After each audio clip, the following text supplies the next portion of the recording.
In these uncertain economic times, you've got to do whatever you can to save money. One of our biggest expenses can be our cars, especially when unexpected repair bills hit. Not anymore. If you own a vehicle with less than 130,000 miles, is less than 12 years old, has a warranty about to expire, or even no warranty at all, you could stop paying for car repairs. Roadside assistance, towing, and rental coverage are all included. Don't wait for the next repair. Make one free call right now to see if you qualify. If your vehicle is less than 12 years old, has less than 130,000 miles, even if it's out of warranty, paying for car repairs can become a thing of the past. Call us right now and get your car protected before your next repair bill hits. Get protection and no more repair bills. Call 800-696-1030. Again, 800-696-1030. That's 800-696-1030. 800-696-1030. You are listening to KLRN Radio, where liberty and reason still reign. All writers are prone to becoming so attached to our characters and stories that we struggle to see why a passage may not be working. It takes another set of eyes to help us nurture our writing to full maturity. At Black Wolf Editorial Services, we strive to enable writers to develop and grow, shaping stories into masterpieces that can stand the test of time. Editing services are provided for all genres and all age categories. Services range from critiques of the short story through to the line edits of the full-length novel and copy editing for those preparing for publication. We also offer assistance on generating a writer's bio for your websites, as well as help with those book blurbs and promotional material. We won't abandon you to the masses. We want to celebrate with you in your successes. Black Wolf Editorial Services, nurturing your writing into maturity. For a full list of services and prices, visit us at blackwolfeditorial.com. Individuals and businesses with tax problems, listen carefully. Do you feel like you're losing control over your finances? If you owe over $10,000 in back taxes or have unfiled tax returns, we can help you take back control. The IRS is the largest and most aggressive collection agency in the world, and they can seize your bank account, garnish your paycheck, close your business, and file criminal charges. Take control of your tax problems now by calling the experts at Tax Mediation Services and take advantage of the Fresh Start program and new laws that may allow us to negotiate a settlement for the lowest amount possible. Our team of tax attorneys and enrolled agents can stop collections and get you protected so you can take control of your financial future. Tax Mediation Services is accredited by the Better Business Bureau. Call now for a free case review and a price protection guaranteed quote. Call Tax Mediation Services now at 800-610-9050. That's 800-610-9050. 800-610-9050. KLRN Radio has advertising rates available. We have rates to fit almost any budget. Contact us at advertising@klrnradio.com.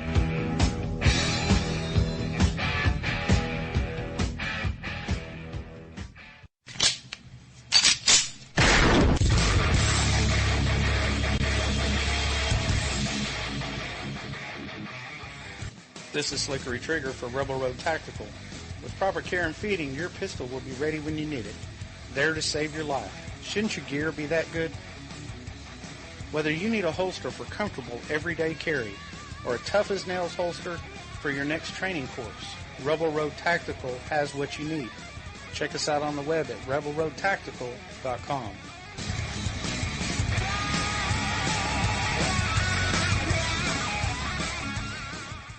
Tired of paying outrageous prices for Viagra? Well, we have great news for you. Now you can finally get Viagra at huge discounts. Healthy Man allows you to save up to $500 on Viagra. Why pay U.S. pharmacy prices of $15 per pill or more when you can get Viagra for less than $3 a pill? Call today and get 40 Viagra pills for only $99. This can cost as much as $600 at your local pharmacy. You can't afford not to call us. If you want Viagra at the lowest prices, never pay $15 of pill pharmacy prices again. Get Viagra for less than $3 a pill. Call 1-800-516-7602 today and save up to $500 and get 40 pills for just $99. Healthy Man is fast, easy, and affordable. Operators are waiting at 1-800-516-7602 to take your call right now. Call 1-800-516-7602. That's 1-800-516-7602. Again, 1-800-516-7602. Is debt beating you down? You need discipline. You need the Debt Ninja. If you've been caught in a financial trap and need to be set free, then you need the Debt Ninja. Want to stop those harassing collection calls? Start saving thousands in interest and fees and get out of debt fast? Then you need to call the Debt Ninja. The Debt Ninja will find the best companies across the country that will help you consolidate all your bills into one easy payment, reduce your payments by 30 to 50%, and get you out of debt fast. If you have unsecured debt of $10,000 or more, such as credit cards, loans, or medical bills, call the Debt Ninja for a free 15-minute consultation. Call 800-826-1246. 800-826-1246. That's 800-826-1246. Call today. The Debt Ninja. It's time to hear the truth about America's biggest challenges. You're listening to America Off the Rails with your host, Rick Robinson. Listen, folks, I'm here to tell you our political system is broken. The two-party system is dead. They have become one and the same. Keep on doing what you do, Rick. You're my favorite host. Favorite host. This is always the killer, the one that just destroys that never Trump argument. Hillary Clinton will fill the Supreme Court with liberals. She'll also appoint federal judges with a liberal bent to them. I don't feel no ways tired. I come too far from where I started from. Don't let anybody tell you that it's corporations and businesses that create jobs. Arrogant, sanctimonious, self-righteous, sabotaging Trump. Everybody's got to be covered. This is an un-Republican thing for me to say, because a lot of times they say, no, the lower 25% they can't afford. I am going to take care of everybody. I don't care if it costs me votes or not. Everybody's going to be taken care of much better than they're taken care of now. The government's going to pay for it, but we're going to save so much money on the other side. ISIS is honoring President Obama. He is the founder of ISIS. He's the founder of ISIS. Written by a nice reporter. Now the poor guy, you got to see this guy. Oh, I don't know what I said. I don't remember. He's going like, I don't remember. Maybe that's what I said. What realized is that the Bill Kristols of the world, the never Trump people, they were just never serious. They never had any kind of ground game. They never had an actual candidate they could pick. And in a surprising and disturbing move today, the Libertarian vice presidential candidate just agreed that rifles are weapons of mass destruction, and people on the terror watch list should not be allowed to purchase guns. So in other words, the party of freedom is liberty for me, but not for thee. Compromise where you can. Where you can't, don't. Even if everyone is telling you that something wrong is something right. Even if the whole world is telling you to move, it is your duty to plant yourself like a tree. All right, folks, well, happy Monday evening. It is Labor Day, September 5th, 2016. I hope everybody's had a great holiday weekend. For those of you who had to work today, I do hope you made the best of your situation, and I hope everybody is ready to get started, because we have a new series that we'll be running every Monday. Now, that will change for us a little bit, because as you know, next Monday the show moves to daytime. So the first probably hour and a half of the Monday show will be spent on the dark side of U.S. history, and then we will move on to other topics. For tonight, this will remain for this week. It will remain a standard 60-minute show, like we've always done. The expansion doesn't happen until next week. Want to give a quick shout out to anybody listening that is listening Memorex, whether it be through SHR Media, AMFM247.com, Red Nation Rising Radio, the Liberty Channel, or Spreaker, Stitcher, SoundCloud, FM Player, iHeartRadio, or iTunes, and there are others. Just want to thank everybody for listening, whether you choose to do so live or Memorex really doesn't matter to me. The fact that you take time out of your day to listen when there are hundreds of thousands of other choices you could make is very, very it's a great thing for me. So I try to say that as often as possible because I want you to understand I don't take a single listener for granted, and I do appreciate the fact that you guys take time to listen out of your busy schedule. Alright, so now we have the chat open. I noticed that the Trigger and the Ron are hanging out in the chat. Good evening, gentlemen. Alright, so I guess before we start with the main topic, it's still going to tie together a little bit, but I keep coming back to this whole Colin Kaepernick story. And I know you guys have heard me say this before, but I'm just going to give you my straight-up opinion on it and then tell you why we probably shouldn't be paying so much attention to it.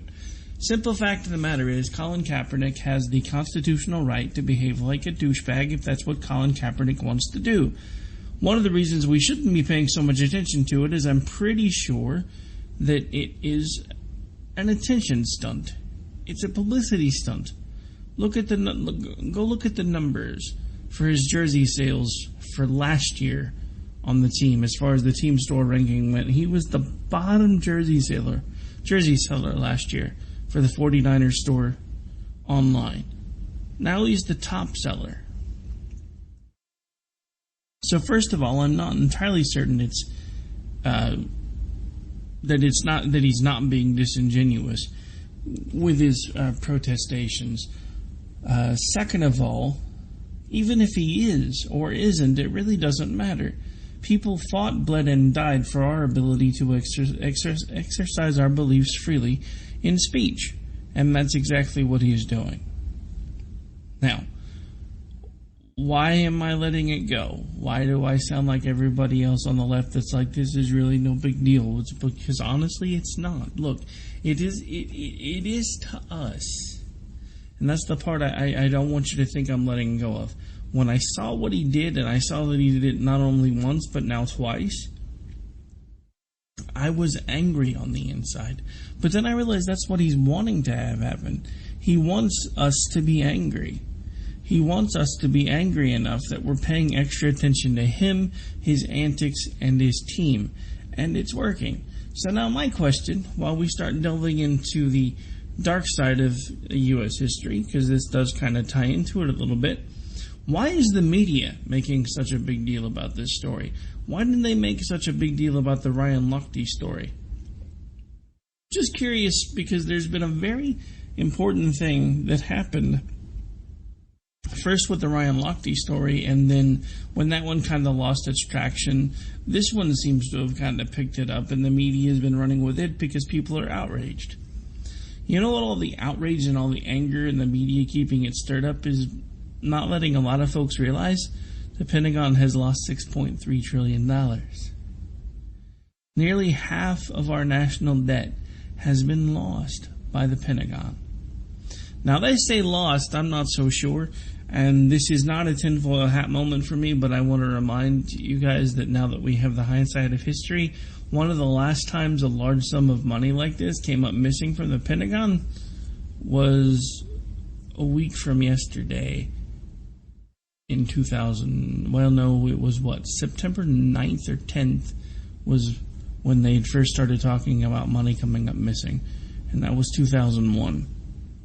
So I'm curious if there's going to be another corollary of some kind, because it seems like every time the Pentagon starts making noise about losing money, all of a sudden there's some sort of a national crisis. Now, I'm not even going to finish the rest of that, because this isn't tinfoil hat night. This is dark moments in U.S. history night. So we are going to start off with those. Now, tonight's episode is going to be dealing pretty much specifically with the CIA.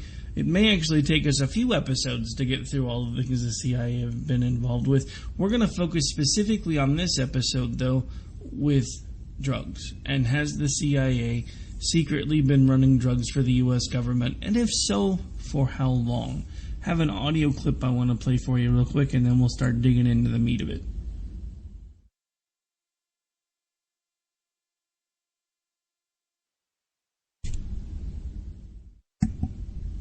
A Gulfstream jet that crash-landed in Mexico in late September bearing a load of nearly 4 tons of cocaine was used by the CIA for trips between the U.S. and Guantanamo Bay.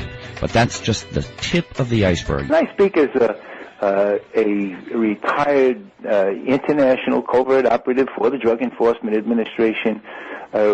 What we're uncovering here through the hard and courageous work of journalist Bill Conroy is something nobody, Central Intelligence, FBI, they don't want this out there. They don't want anybody peeking under the rugs that Mark is talking about this plane crash carrying 4 tons of cocaine.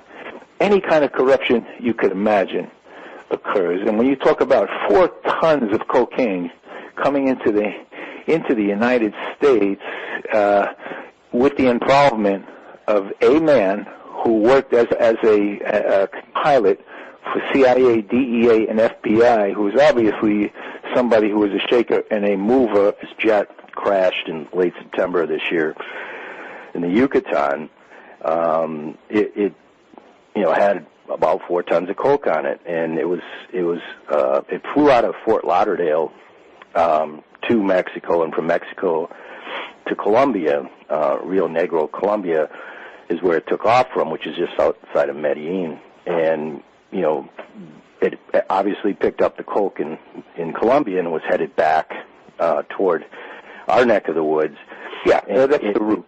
Right. And it was gonna land at an airport, again in the Yucatan, probably from what I've been able to gather, loaded down with that much cocaine and had to refuel. Yeah. Exactly. But as they said, someone didn't grease the deal right. In the airport they were going to land at, there was a shift change, and they wouldn't let them land.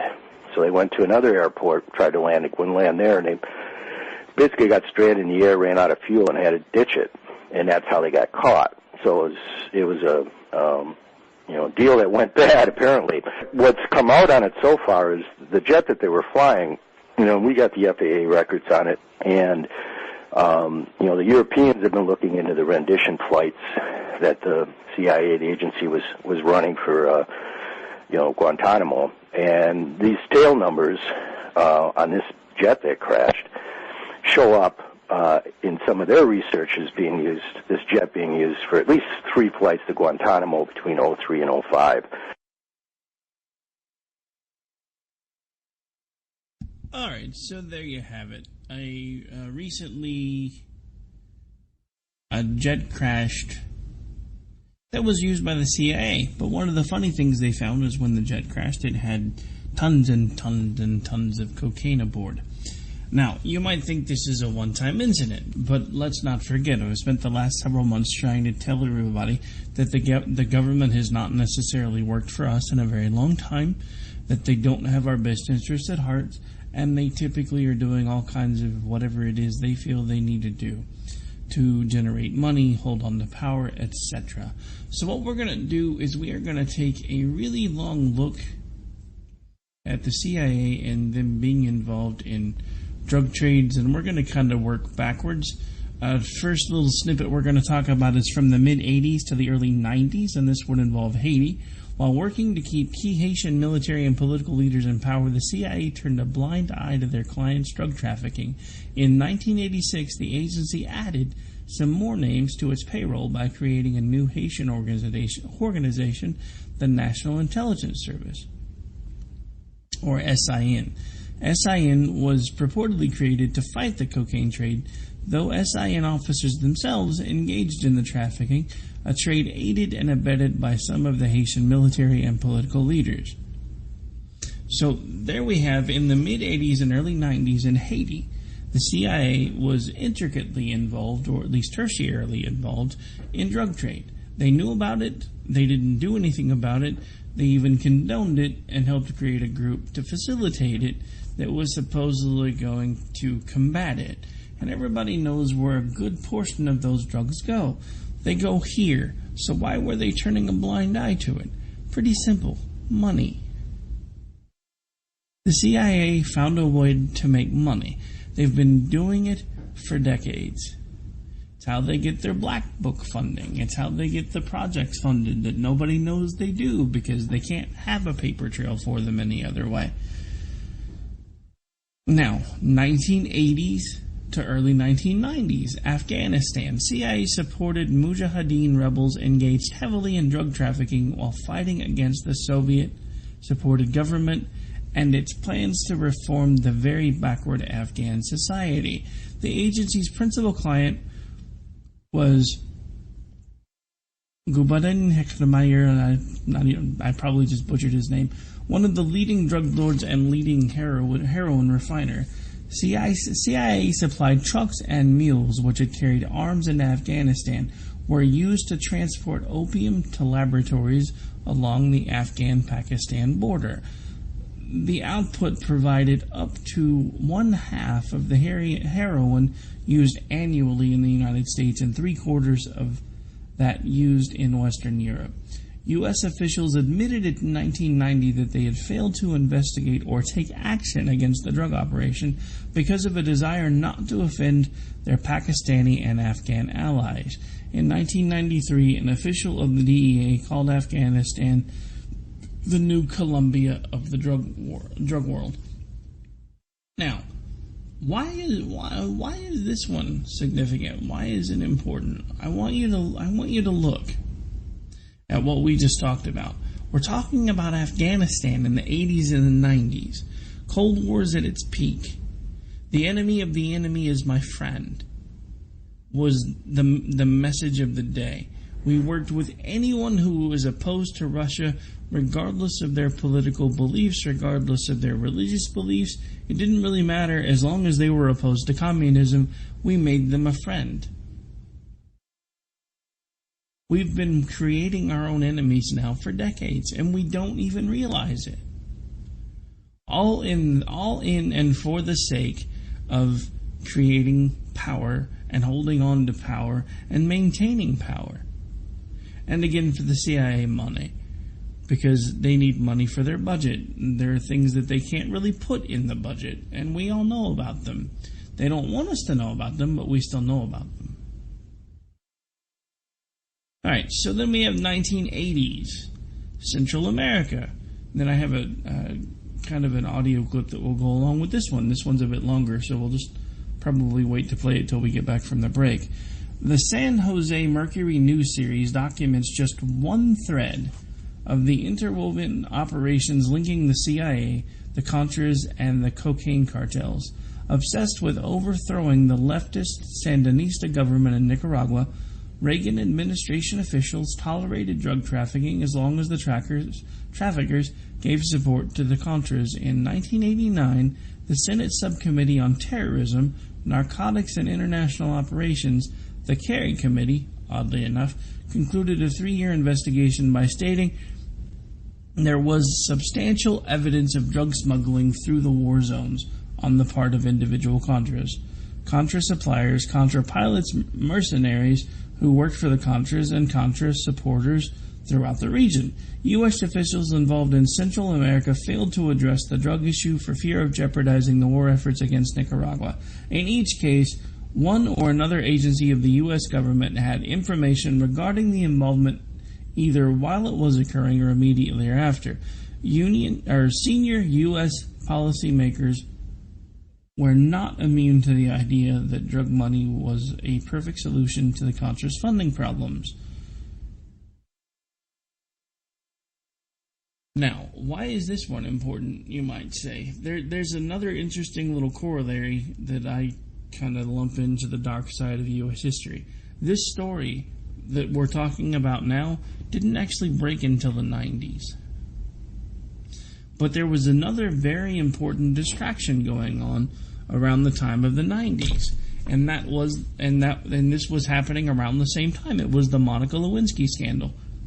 This story broke, and the Monica Lewinsky scandal happened all around the same time.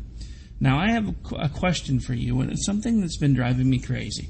Because whatever you think personally of Bill Clinton and his history is POTUS or what he did there, the one thing you honestly shouldn't be able to say about him is that he's an idiot. So as someone who was an attorney, whether he was disbarred or not, at some point he went through law school, he had the training, so you explain to me why someone who was an attorney, when standing in front of Congress, would not simply state the question that you're asking me is a private matter between me and my wife and will be addressed there. Therefore, I am pleading the fifth as to whether or not I have had any sexual contact with this woman. Why did he not do that? Let me tell you why he didn't do that. He didn't do that because someone convinced him that he needed to fall on his sword. He needed to be a distraction. And why do you say that? Why do I say that? Pretty simple. Again, they knew this story was about to break. They knew this story was about to break. So someone convinced Clinton to stand up and lie to the American people. It wasn't an important lie. It wasn't a terrible lie. It wasn't even anything that anybody else put in the same situation likely would not have lied about. But it was still enough to outrage the American people because a sitting president had lied to them and it was obvious. Then, the day the story actually broke, Clinton decides to lob cruise missiles at an aspirin factory. Now, according to folks like Rush Limbaugh, who was fairly prominent on both his TV show and his radio show at that time, and had really started his national rise, his thoughts on that were they lobbed cruise missiles at an aspirin factory that they had designated a potential terrorist outpost as a distraction from the Monica Lewinsky story. But the funny thing is, the very day they launched those cruise missiles, this story broke in the media. Guess what they were talking about instead? The cruise missiles. That's right. All right, so we're going to go ahead and take a really quick break because when we come back, we've got some audio I want to run through, so we're going to take the break a couple minutes early. This is the America Off the Rails show, and we are covering the dark side of U.S. history, and this is, again, September 5th, 2016, Labor Day. We'll be right back with you here in just a few moments.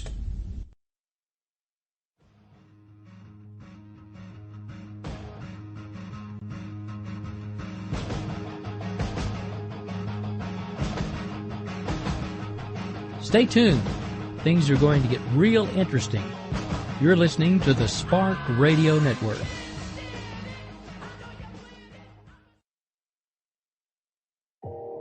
You are listening to KLRN Radio, where liberty and reason still reign. All writers are prone to becoming so attached to our characters and stories that we struggle to see why a passage may not be working. It takes another set of eyes to help us nurture our writing to full maturity. At Black Wolf Editorial Services, we strive to enable writers to develop and grow, shaping stories into masterpieces that can stand the test of time. Editing services are provided for all genres and all age categories. Services range from critiques of the short story through to the line edits of the full-length novel and copy editing for those preparing for publication. We also offer assistance on generating a writer's bio for your websites, as well as help with those book blurbs and promotional material. We won't abandon you to the masses. We want to celebrate with you in your successes. Black Wolf Editorial Services, nurturing your writing into maturity. For a full list of services and prices, visit us at blackwolfeditorial.com. Individuals and businesses with tax problems, listen carefully. Do you feel like you're losing control over your finances? If you owe over $10,000 in back taxes or have unfiled tax returns, we can help you take back control. The IRS is the largest and most aggressive collection agency in the world, and they can seize your bank account, garnish your paycheck, close your business, and file criminal charges. Take control of your tax problems now by calling the experts at Tax Mediation Services and take advantage of the Fresh Start program and new laws that may allow us to negotiate a settlement for the lowest amount possible. Our team of tax attorneys and enrolled agents can stop collections and get you protected so you can take control of your financial future. Tax Mediation Services is accredited by the Better Business Bureau. Call now for a free case review and a price protection guaranteed quote. Call Tax Mediation Services now at 800-610-9050. That's 800-610-9050. 800-610-9050.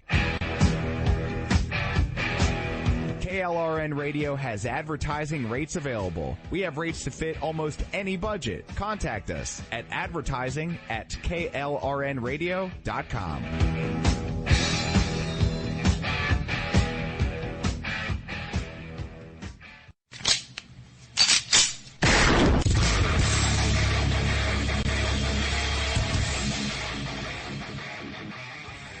This is Slickery Trigger for Rebel Road Tactical.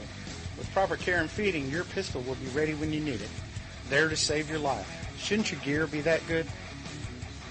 Whether you need a holster for comfortable everyday carry or a tough-as-nails holster for your next training course, Rebel Road Tactical has what you need. Check us out on the web at rebelroadtactical.com. Tired of paying outrageous prices for Viagra? Well, we have great news for you. Now you can finally get Viagra at huge discounts. Healthy Man allows you to save up to $500 on Viagra. Why pay U.S. pharmacy prices of $15 per pill or more when you can get Viagra for less than $3 a pill? Call today and get 40 Viagra pills for only $99. This can cost as much as $600 at your local pharmacy. You can't afford not to call us. If you want Viagra at the lowest prices, never pay $15 a pill pharmacy prices again. Get Viagra for less than $3 a pill. Call 1-800-516-7602 today and save up to $500 and get 40 pills for just $99. Healthy Man is fast, easy, and affordable. Operators are waiting at 1-800-516-7602 to take your call right now. Call 1-800-516-7602. That's 1-800-516-7602. Again, 1-800-516-7602.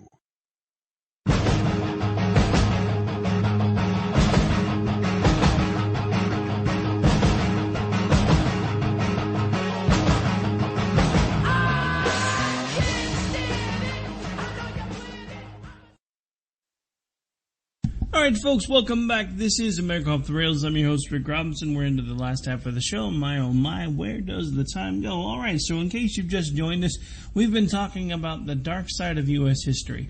Also, the fact that the media and the administrations typically work together to produce distractions so that we're not aware of other things that are happening that are a lot more important.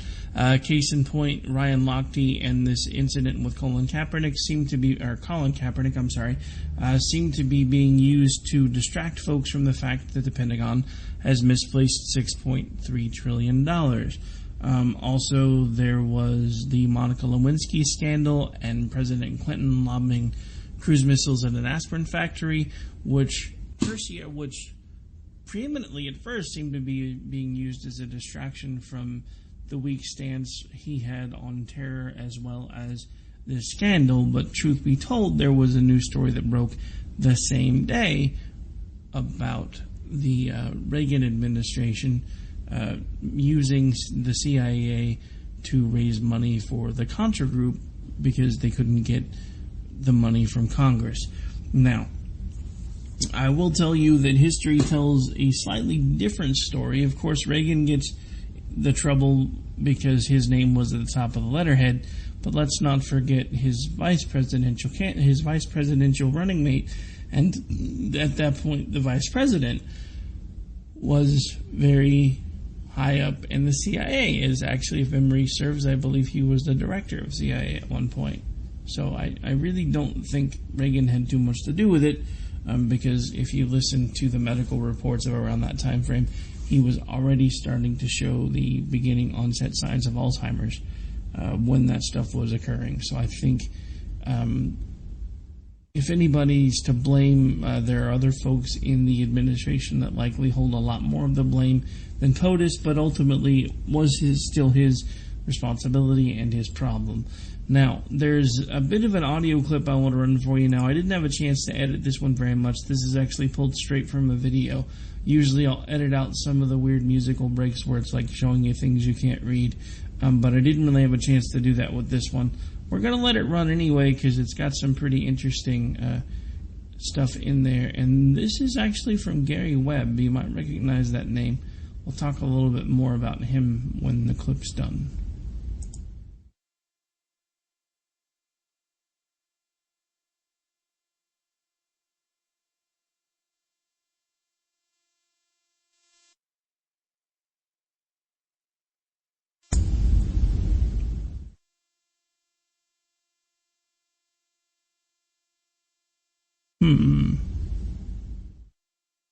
Bear with me for just a moment here.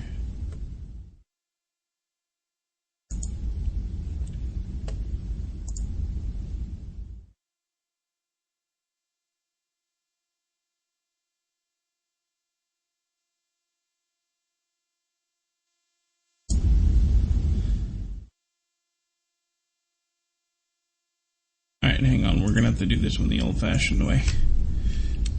My little handy-dandy download tool didn't like this one very much.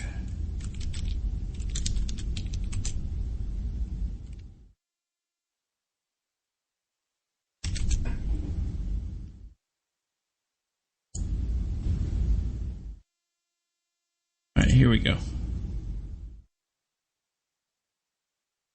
Investigative reporting is being sort of squeezed out of the picture, and I think intentionally, because it tends to ruffle feathers. I mean, good investigative reporting does ruffle feathers, and it draws lawsuits, and it gets newspapers in trouble.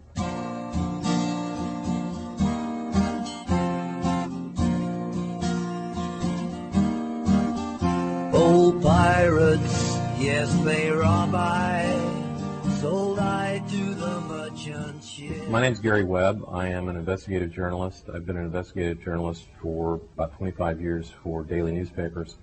And in 1996, I wrote a series of stories entitled Dark Alliance, which was about CIA involvement in drug trafficking.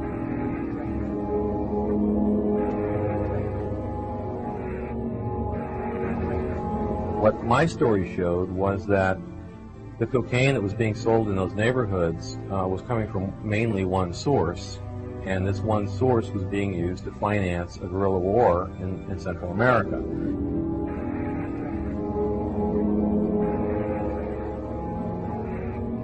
The general idea of the CIA dealing drugs was something that the American mainstream press had never written about before, and that's why it prompted outrage among blacks, among drug reform activists, among politicians, by the CIA, by every federal agency involved in the drug war, because it showed they weren't doing their jobs. There was a fraud.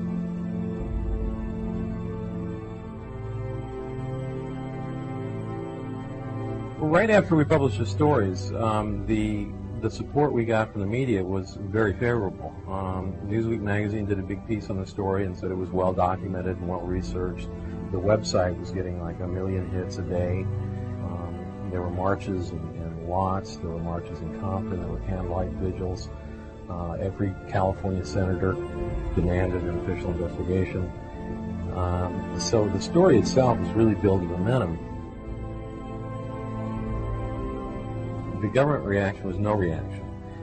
And this, I believe, was a very careful strategy, because nobody was going to believe the government if they came out and said we didn't do it. The proof was fairly overwhelming, since we had all these government documents showing that it had happened. So what happened was they let the so-called liberal press speak for them. And they had the national security reporters at the Washington Post, who coincidentally used to work for the CIA, write stories saying it doesn't mean anything.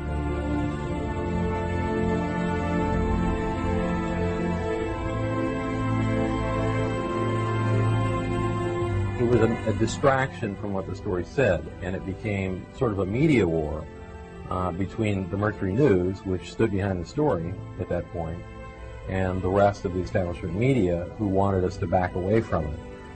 And part of that reason was because these major newspapers had written about this issue back in the 1980s, but had written about it very dismissively, as if this is nonsense, it doesn't happen, it never happened. And then 10 years later, we came back with documentation showing that it was absolutely true, and that it was worse than that.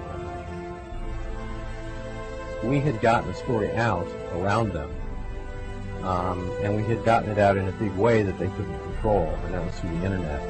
And I think a lot of this was directed to the Mercury News to say, we don't care what documentation you have, we don't care what kind of story you've got, we set the national news agenda.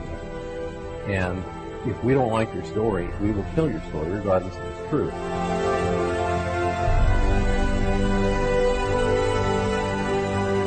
The media rejoiced when this came out because it meant they had won. They had forced a newspaper to back away from a story that was true, simply because of this barrage of criticism, of mindless criticism, essentially, that really took its toll on the editors of the newspaper. And they were being seen as sort of outcasts from the club. And I think they made a political decision that it was better in the long run to take a dive on this story and get back in the good graces of the rest of the media.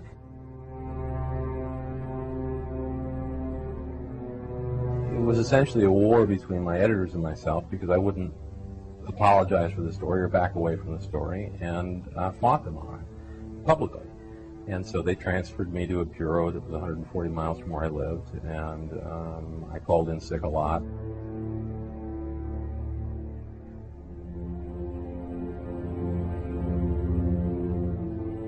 One of the things I'm proudest of in regards to that story is the website that the Mercury News set up, because it really was the first time that a newspaper brought its readers not only into the interior of the paper, but into the reporters' notebooks. This was a story that, as I told my editors, had a very high unbelievability factor built into it. A lot of people were going to say, this can't be true. And this story became a sensation because of the website, not because of the story, but because people could get to it. And they could never have gotten to it before because the San Jose Mercury News is a small regional newspaper in Northern California that you couldn't read if you lived in New York, or you couldn't read if you lived in LA. But this story you could read anywhere in the world and see all of our documentation. So it became, and we did this on purpose to make it very hard to knock down, to make it very difficult for people to say this didn't happen. But they said it didn't happen anyway.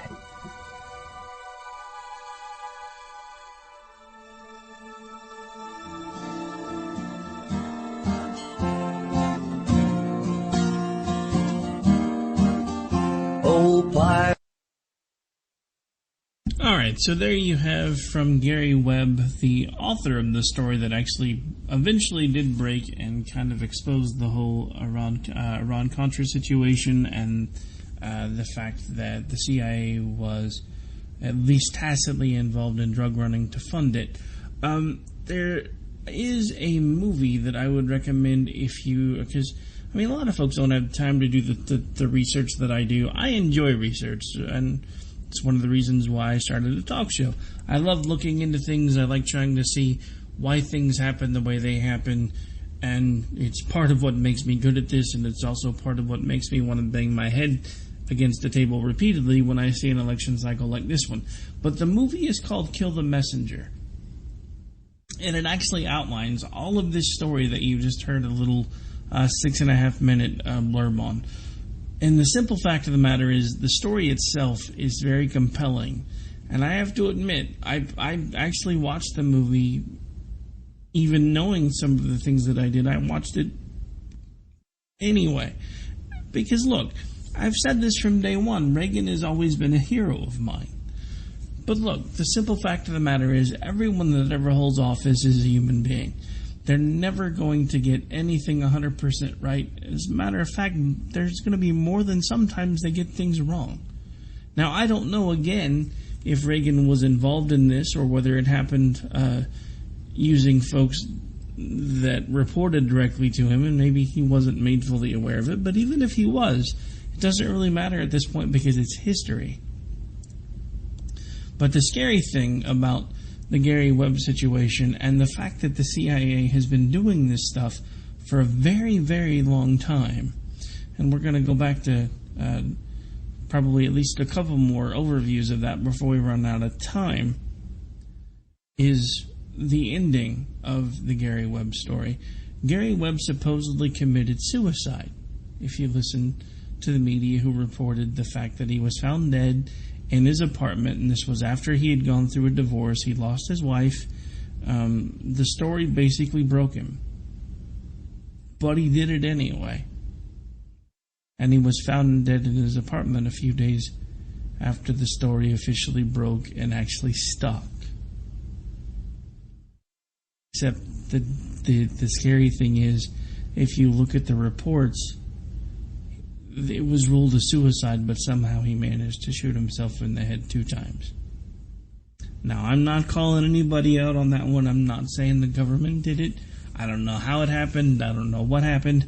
All I know is it seems kind of interesting to me that a reporter basically gives one of the scariest agencies in our government the black eye, and all of a sudden that reporter winds up dead under what would normally be considered questionable circumstances, but not by the media this time. Alright, so we got a few minutes left here. We got about, I guess we're down to about 14 minutes. So we should be able to get through quite a few more blurbs about some of the stuff that the CIA has been up to here. We just did the 80s. So then we have the 1970s and the 1980s, and this is involving Panama. For more than a decade, Panamanian strongman Manuel Noriega was a highly paid CIA asset and collaborator despite knowledge by U.S. drug authorities as early as 1971 that the general was heavily involved in drug trafficking and money laundering. Noriega facilitated guns for drugs, flights for the Contras providing protection and pilots as well as safe havens for drug cartel officials, and discreet banking facilities. U.S. officials, including CIA Director William Webster at the time and several DEA officers, sent Noriega letters of praise for efforts to thwart drug trafficking, albeit only against competitors of his Medellin cartel patrons. The U.S. government only turned against Noriega invading Panama in December 1989 and kidnapping the general once they discovered he was providing intelligence and services to the Cubans and Sandinistas. Ironically, drug trafficking through Panama increased after the U.S. invasion. Again, another instance of the enemy of my enemy is my friend, who then eventually becomes our enemy. Look, folks, I am not libertarian. I am not one of these guys that thinks we need to shut down all of our bases, pull back, and watch the world do whatever the world's going to do. But we need to start working on a new form of public policy when it comes to international relations. The enemy of my enemy is my friend is a wartime book. We are not technically in a war, at least not a standard war. We are at war, but it is not one where the enemy of the enemy is my friend can fit.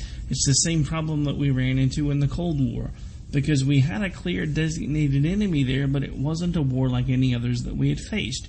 So we wound up creating many more problems for us in the future, because we were doing things the way we had always done them in brand new scenarios rather than adapting. Now, 1973 to 1980. This one reaches all the way to Australia, believe it or not. The Nguyen Hand Bank of Sydney was a CIA bank in all but name. Among its officers were a network of U.S. generals, admirals, and CIA men, including former CIA Director William Colby, who was also one of its lawyers, with branches in Saudi Arabia, Europe, Southeast Asia, South America, and the U.S. I'm sorry, I said it wrong. The Nguyen Bank. Nguyen Hand Bank financed drug trafficking, money laundering, and international arms dealings. In 1980, amid several mysterious deaths, the bank collapsed $50 million in debt. And it just keeps going, folks. We got 1950 to early 1970s in Indochina. During U.S. military involvement in Laos and other parts of Indochina, Air America flew opium and heroin throughout the area. Many GIs in Vietnam became addicts. A laboratory built a CIA headquarters in northern Laos was used to refine heroin. After a decade of American military intervention, Southeast Asia had become the source of 70% of the world's illicit opium and the major supplier of raw materials for America's booming heroin market. So the scary thing about when you really start taking a look at all the things that were going on behind the scenes kind of gives you a whole new reason as to why we might have been involved in some of these conflicts after all. Because I've always wondered about Vietnam. I really have. Because,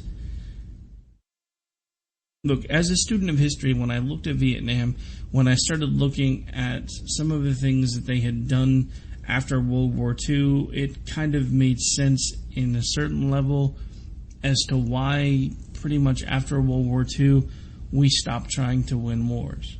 Because look, let's face it, whether we want to admit it or not, we stopped trying to win wars. We started pulling our punches. It started happening in Korea. There is a financial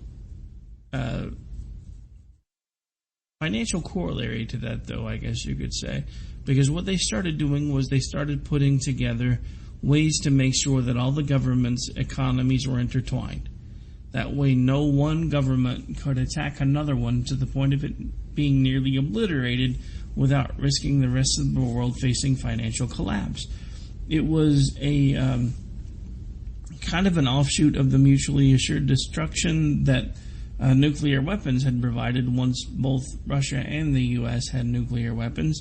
There was a standoff called the Cold War based on the fact that the one wouldn't launch on the other because it was mutually assured destruction. They had found a way to do the same thing financially, which is, on the surface, one of the reasons why it seems like we really don't try very hard to win wars anymore, because we used to just bomb the heck out of everybody that stood in our way until they weren't there anymore, until they surrendered. We really don't do that anymore. At first, the mutually assured destruction set up by the world to make sure everybody's governments and economies were intertwined kind of made sense as to why that happened. But when you start looking at all the different ways that the CIA was using to make money all over the world in things that we consider illegal. I mean, you and I deal drugs, we go to jail. Our government does it, apparently it's fine. I think there's another reason why they don't want them to be legalized. It would kill their funding. Alright, last one, and we gotta start making room to get out of here. This actually puts us all the way to the end of what I was going to talk about tonight anyway, so that works out pretty well. From 1947 to 1951, this is in France, according to Alfred W. McCoy in The Politics of Heroin in Southeast Asia, CIA arms, money, and disinformation enabled Corsican criminal syndicates in Marseille to wrestle control of labor unions from the Communist Party. The Corsicans gained political influence and control over the docks, ideal conditions for cementing a long-term partnership with mafia drug distributors, which turned Marseille into the post-war heroin capital of the Western world. Marseille's first heroin laboratories were opened in 1951, only months after the Corsicans took over the waterfront.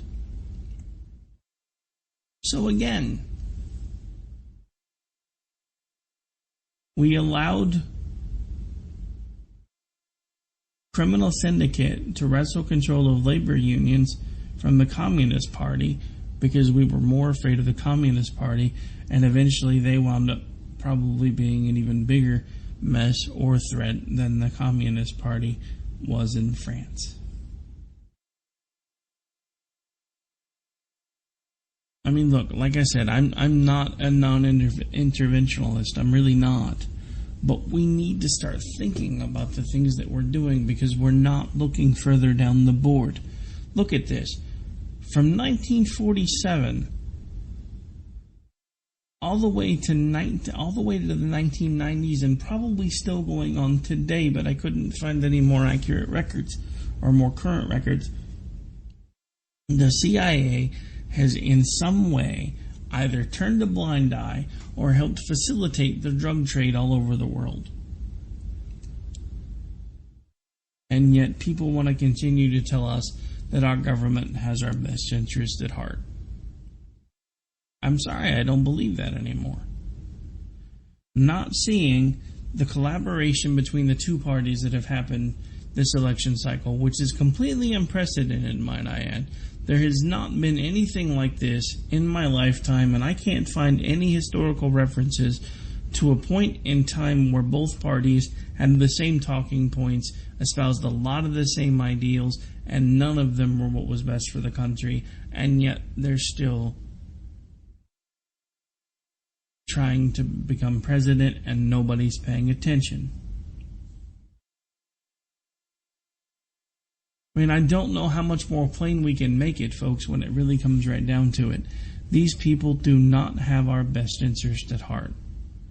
If anything, the fact that they've had a government agency running rampant since the 40s should prove to you that these people have not had our best interest at heart for a very, very long time. And like I said, folks, this was just week one. There are so many other stories of different things in our government that don't make sense unless the simple fact of the matter is they're not who they pretend to be. They're not our protectors, they're not our defenders, they're only out looking for themselves. And to me, this election cycle proves that wholeheartedly. Alright, so at this point, we've got to make our way to get out of here, folks. We've got the Rhino Report coming up next, right here on the home station, KLNRradio.com. We do have a couple of other big announcements that we'll be making here shortly. Well, I say shortly, it's just something that's in the works. It's not anything set in stone. We've just been making noise, and actually, one of our hosts has already managed to do it. I think I may actually talk to him to figure out exactly how he's doing what he's doing, because it's the next logical step for us to do here, and that is to start integrating video for hosts that are interested in moving things to the next level. Now, that's not going to be a requirement, so nobody panic. I'm still trying to figure out if it's something that I'm going to do or not either, because I have the face for radio. I'm not sure I have the face for TV, even if it is streaming video, but we shall see. Alright, so on that note, folks, I'm out for the night. You guys have a great night. Hope everybody enjoys the remainder of this Labor Day. Actually, for some of you, it's over in about 5 minutes. But it's been a great night. You guys take care. Thanks for tuning in. God bless.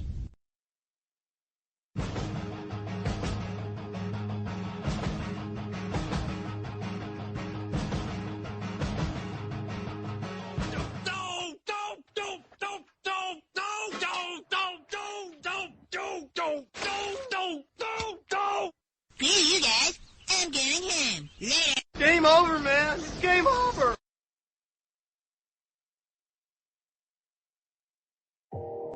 You are listening to KLRN Radio, where liberty and reason still reign.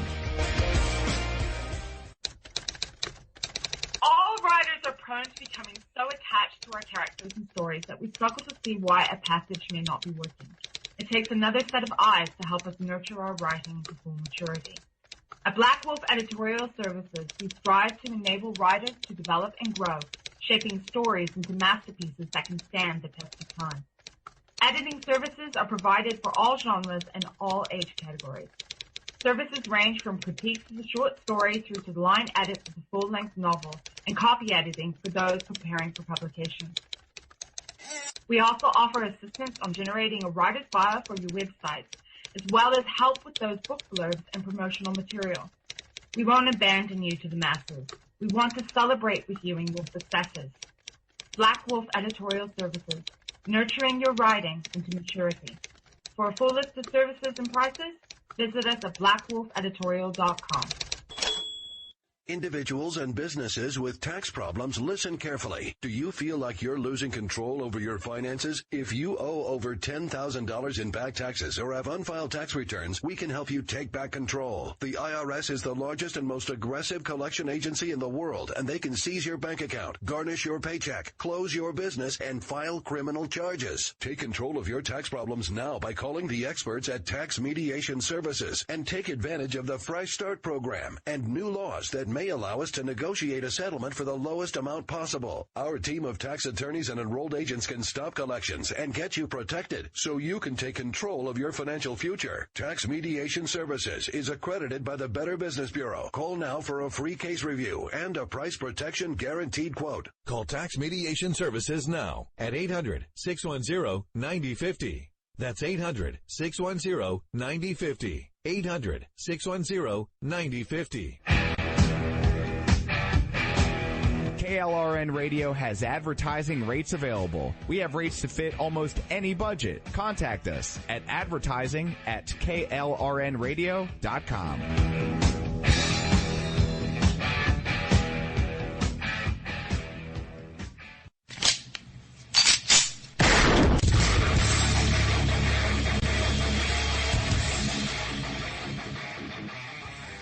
This is Slickery Trigger for Rebel Road Tactical.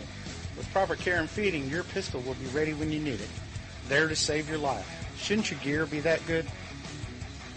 Whether you need a holster for comfortable everyday carry or a tough-as-nails holster for your next training course, Rebel Road Tactical has what you need. Check us out on the web at rebelroadtactical.com. Tired of paying outrageous prices for Viagra? Well, we have great news for you. Now you can finally get Viagra at huge discounts. Healthy Man allows you to save up to $500 on Viagra. Why pay U.S. pharmacy prices of $15 per pill or more when you can get Viagra for less than $3 a pill? Call today and get 40 Viagra pills for only $99. This can cost as much as $600 at your local pharmacy. You can't afford not to call us. If you want Viagra at the lowest prices, never pay $15 a pill pharmacy prices again. Get Viagra for less than $3 a pill. Call 1-800-516-7602 today and save up to $500 and get 40 pills for just $99. Healthy Man is fast, easy, and affordable. Operators are waiting at 1-800-516-7602 to take your call right now. Call 1-800-516-7602. That's 1-800-516-7602. Again, 1-800-516-7602.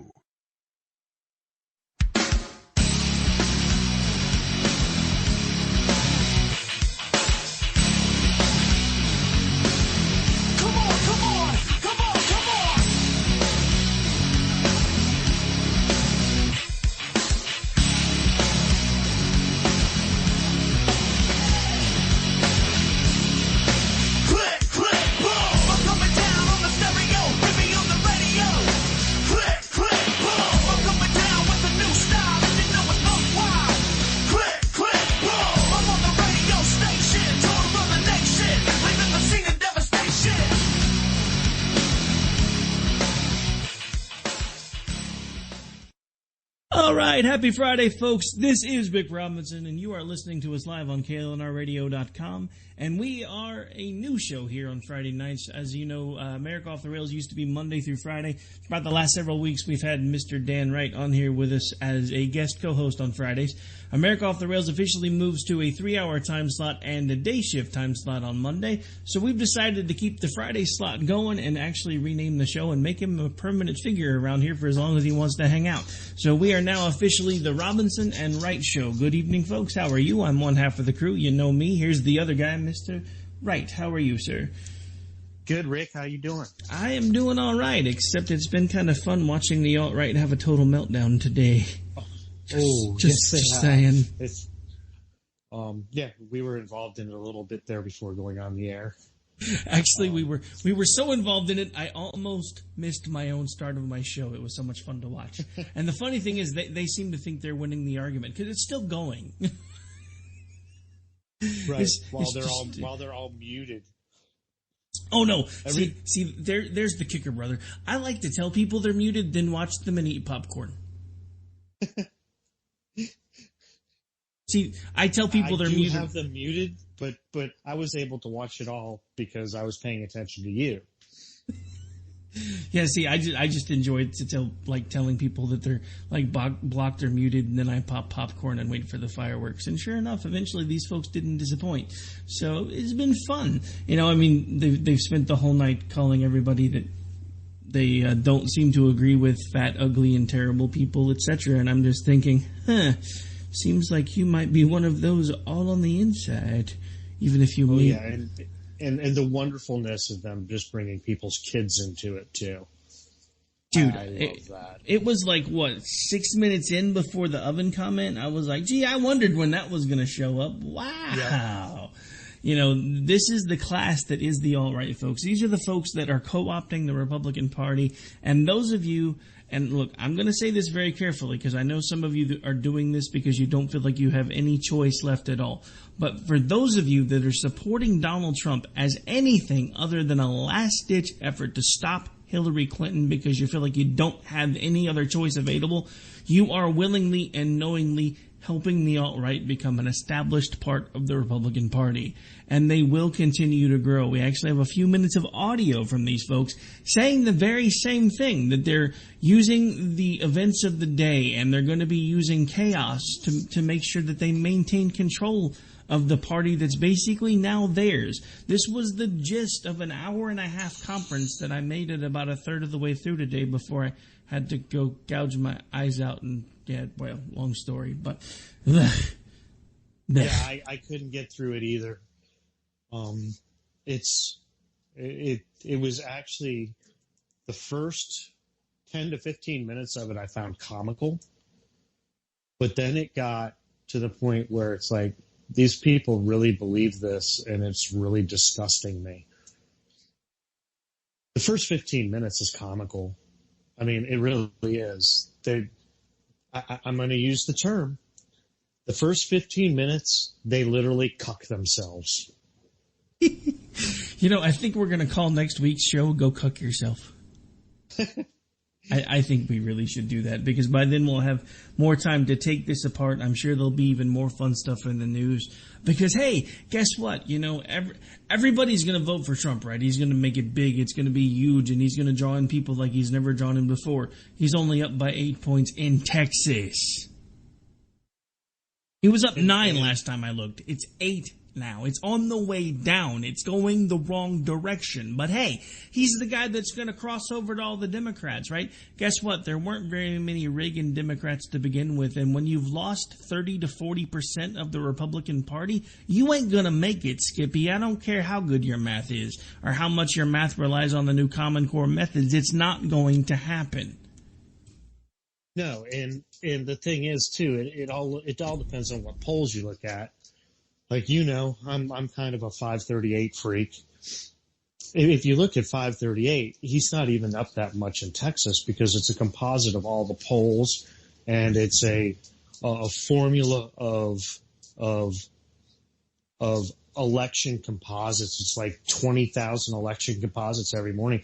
He's on 538. He's only up like 4 in Texas. He's up. Most polls have him down 4 here in North Carolina.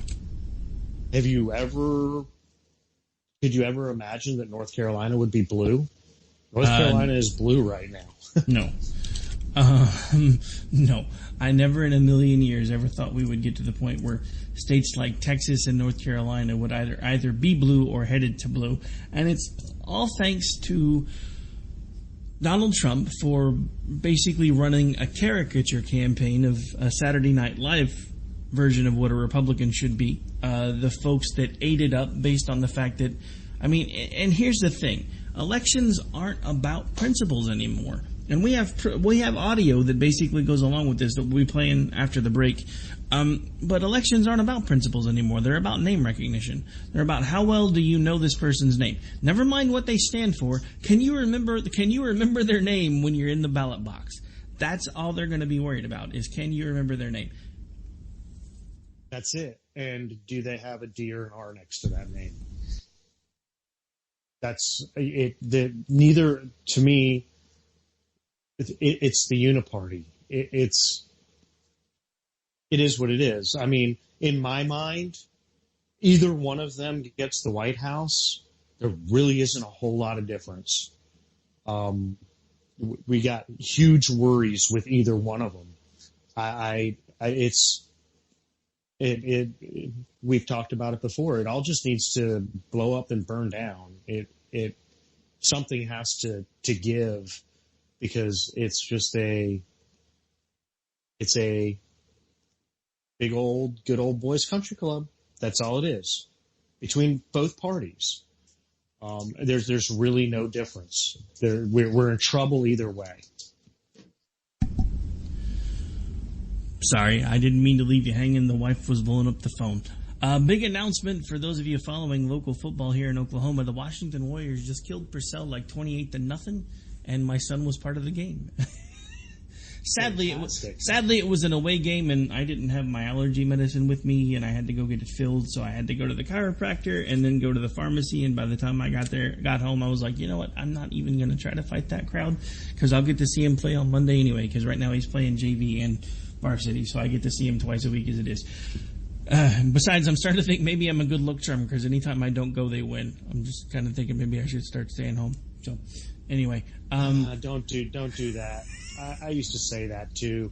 I'm completely kidding. I was trying to make light of the fact that I feel kind of bad because I didn't go to my son's football game, but there's no way I could have handled being outside right now.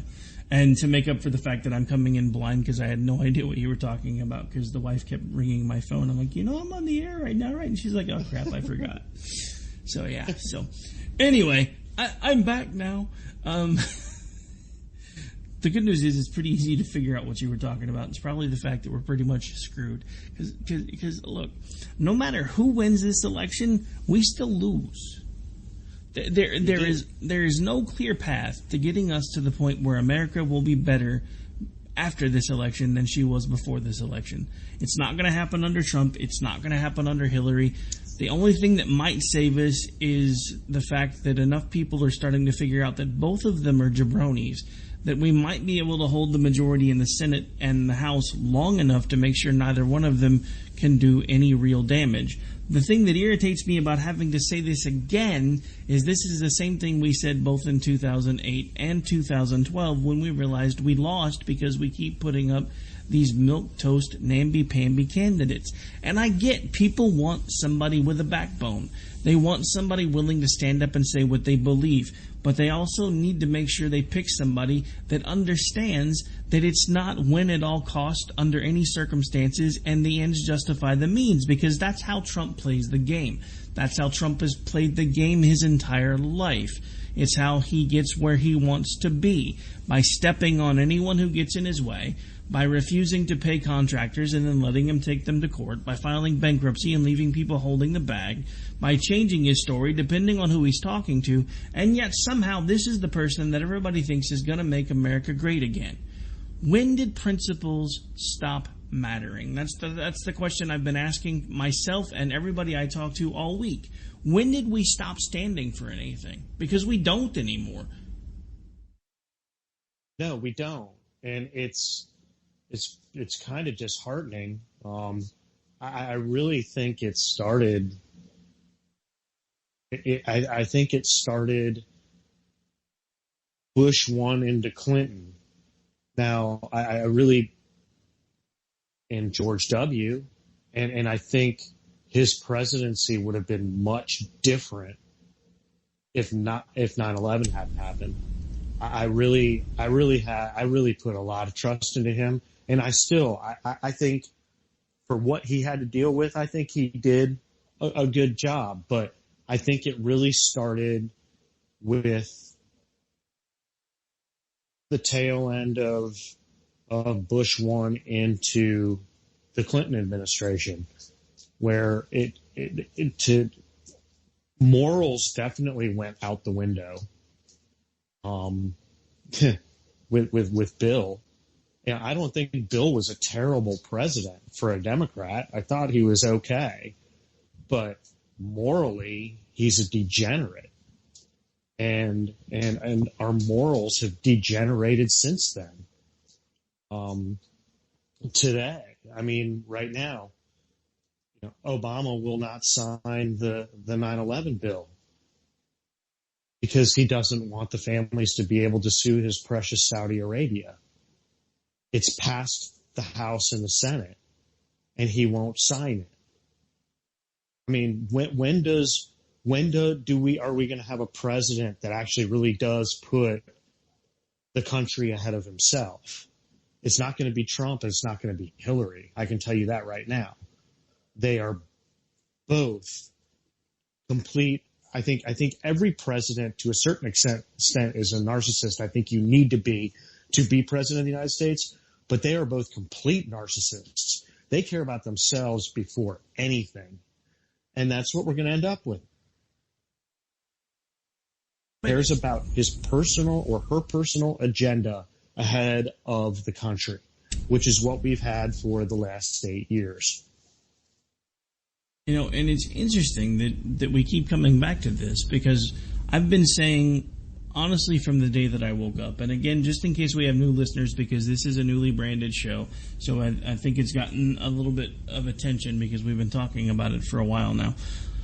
I'm not going to lie, folks, and I've said this before, I'm going to say it again. For about the first month and a half, I seriously considered buying a ticket to the Trump train, because I liked the fact that he would go on a stage, say what he meant what he said, and just take everybody apart that stood in his way. But then I realized that all of that was an act. It was all a game. He didn't mean anything that he was saying on that stage, because you could go find time after time after time after time that he said something completely different. He's doing it now today, even in his rallies.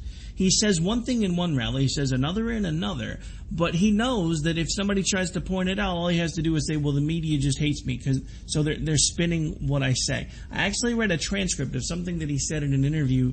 Actually, I think it was the interview that we were about to make fun of him for, the whole Russian TV thing where he's like bashing America, and all the pro-Trump Republicans are like, yay, if you close your eyes, he sounds like Reagan. No, he sounds like Obama, because that's pretty much what Obama's done for the last 8 years. But he started talking about the media and how they would change what he said, distort what he said, add things in, take things out. How do you add things in when you're recording someone's voice without it sounding completely crappy? Look, everybody knows that there is a natural ebb and flow to a voice. You can't take bits and pieces and put them together and have it sound natural.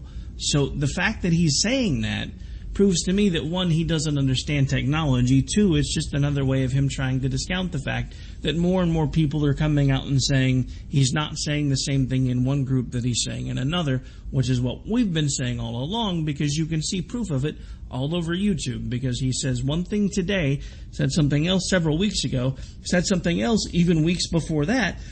And at the time, if you try to bring out what he says in his own words and you play it for people, well, that's not what he meant.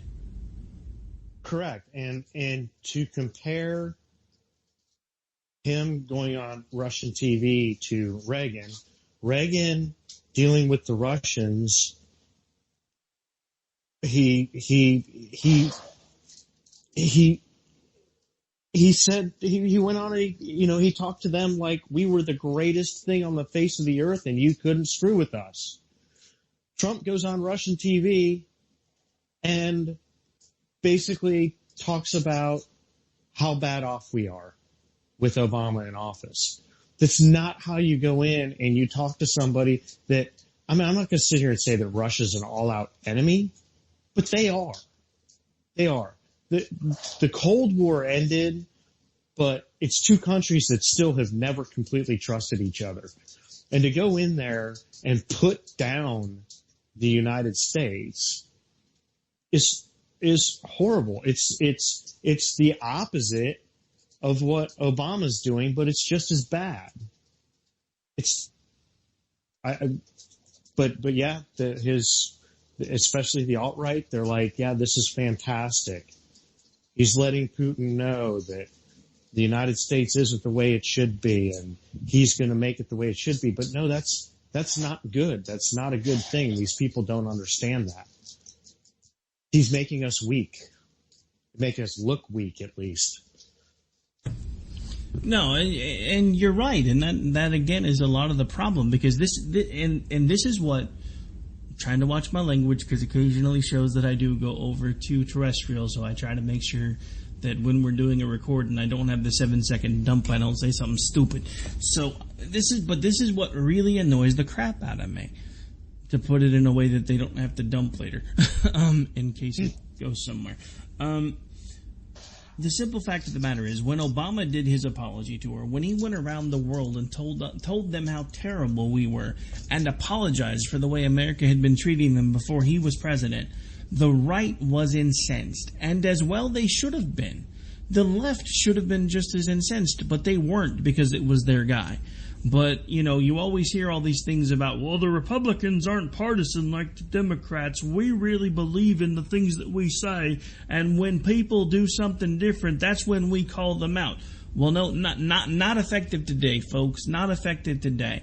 Because the story came out about everything that Trump said and did on a Russian-owned television station, and the things that he said, and the right cheered, and the left flipped out. So they were okay with it when it was Obama, but then when it was Trump, because the right had such a fit, well, what's the right going to say about this one now that it's Trump? Well, what did you expect them to say? These aren't even officially the right anymore. Most of us that were on the right, we're still here. We're just not Republicans any longer. Or we don't even really call ourselves Republicans anymore. We're searching for a completely different label because the Republican Party has been destroyed. It has been eviscerated. There's nothing left of Reagan and Lincoln's party. I don't know what's going to come up in its place. I'm afraid it's going to be this very dark, very destructive, very angry group at the helm, the alt-right movement, that no matter what they try to tell you about the fact that the Democrats came up with that label. No, the Democrats did not. Google it if you don't believe me. You are being swindled and shammed by a group of people that at its core are anti-Semitic white supremacists. And if you don't believe me, spend 5 minutes on Google Twitter, after you type in the hashtag alt-right in the search bar. You will see... Or just go look at either one of yours or my timelines from about 20 minutes ago. Oh yeah, I forgot. I am still kind of in the middle of one of those. It's their... I mean, the one account, the name on it is Goebbels. And, I mean, it's... I can't remember the name of the account today, but this account was very pissed off about the presser. It was an alt-right account, and going through saying, oh my God, basically they went on and they exposed us to the media, and now we've got to worry about it. Now all of us that are trenches, now we got to worry about it, and we got to figure this out, and the Jews are going to figure us out and figure out our tactics, but the Avi on the account is Pepe the Frog with a Nazi flag flying behind it. That's the alt-right.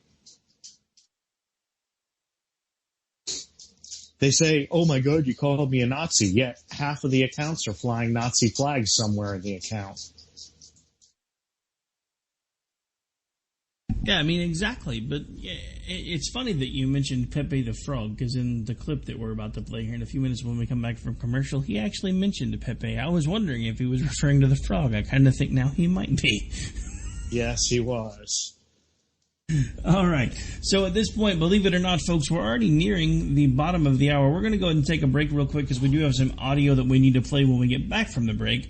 And that way we've still got plenty of time to talk about said audio. You are listening to the newly minted Robinson and Wright show. This is a sneak peek. We'll be back officially live for our first official show next Friday night, but we decided to do this one under the new banner because it was pretty much ready to go. Other than the intro, it's still in progress, which is why I'll hear his music right now, but I'm working on it, so we'll be right back.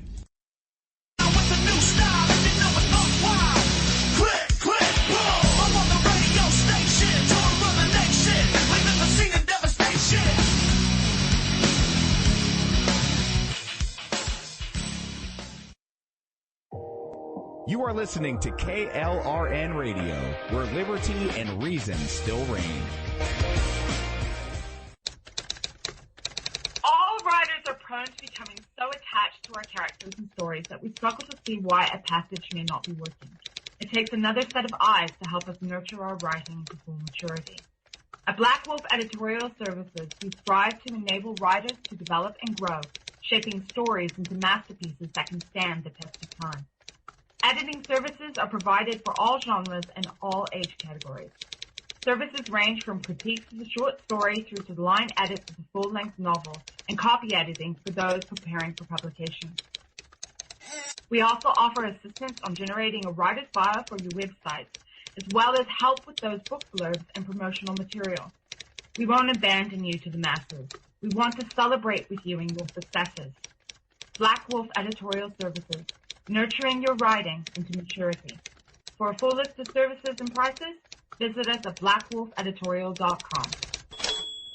Individuals and businesses with tax problems, listen carefully. Do you feel like you're losing control over your finances? If you owe over $10,000 in back taxes or have unfiled tax returns, we can help you take back control. The IRS is the largest and most aggressive collection agency in the world, and they can seize your bank account, garnish your paycheck, close your business, and file criminal charges. Take control of your tax problems now by calling the experts at Tax Mediation Services and take advantage of the Fresh Start program and new laws that may allow us to negotiate a settlement for the lowest amount possible. Our team of tax attorneys and enrolled agents can stop collections and get you protected so you can take control of your financial future. Tax Mediation Services is accredited by the Better Business Bureau. Call now for a free case review and a price protection guaranteed quote. Call Tax Mediation Services now at 800-610-9050. That's 800-610-9050. 800-610-9050. KLRN Radio has advertising rates available. We have rates to fit almost any budget. Contact us at advertising@klrnradio.com.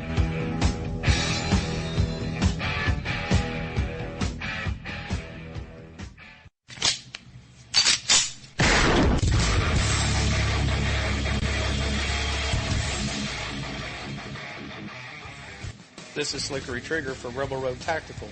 With proper care and feeding, your pistol will be ready when you need it, there to save your life. Shouldn't your gear be that good? Whether you need a holster for comfortable everyday carry or a tough-as-nails holster for your next training course, Rebel Road Tactical has what you need. Check us out on the web at rebelroadtactical.com.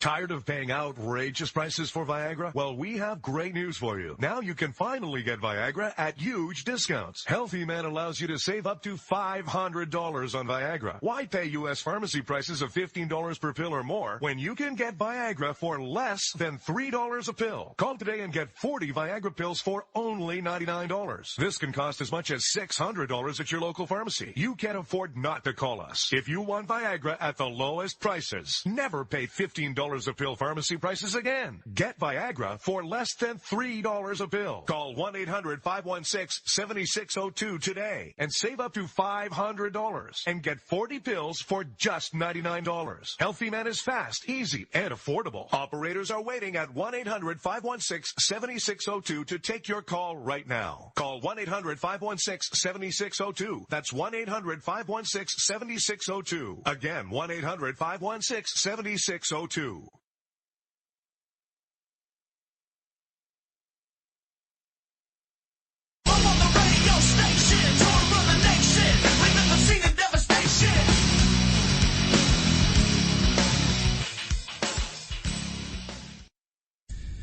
All right, folks, we are back. We are live. This is Robinson and Wright. I'm Robinson. He's Wright. And we've been talking about the alt-right, which makes that title even more interesting.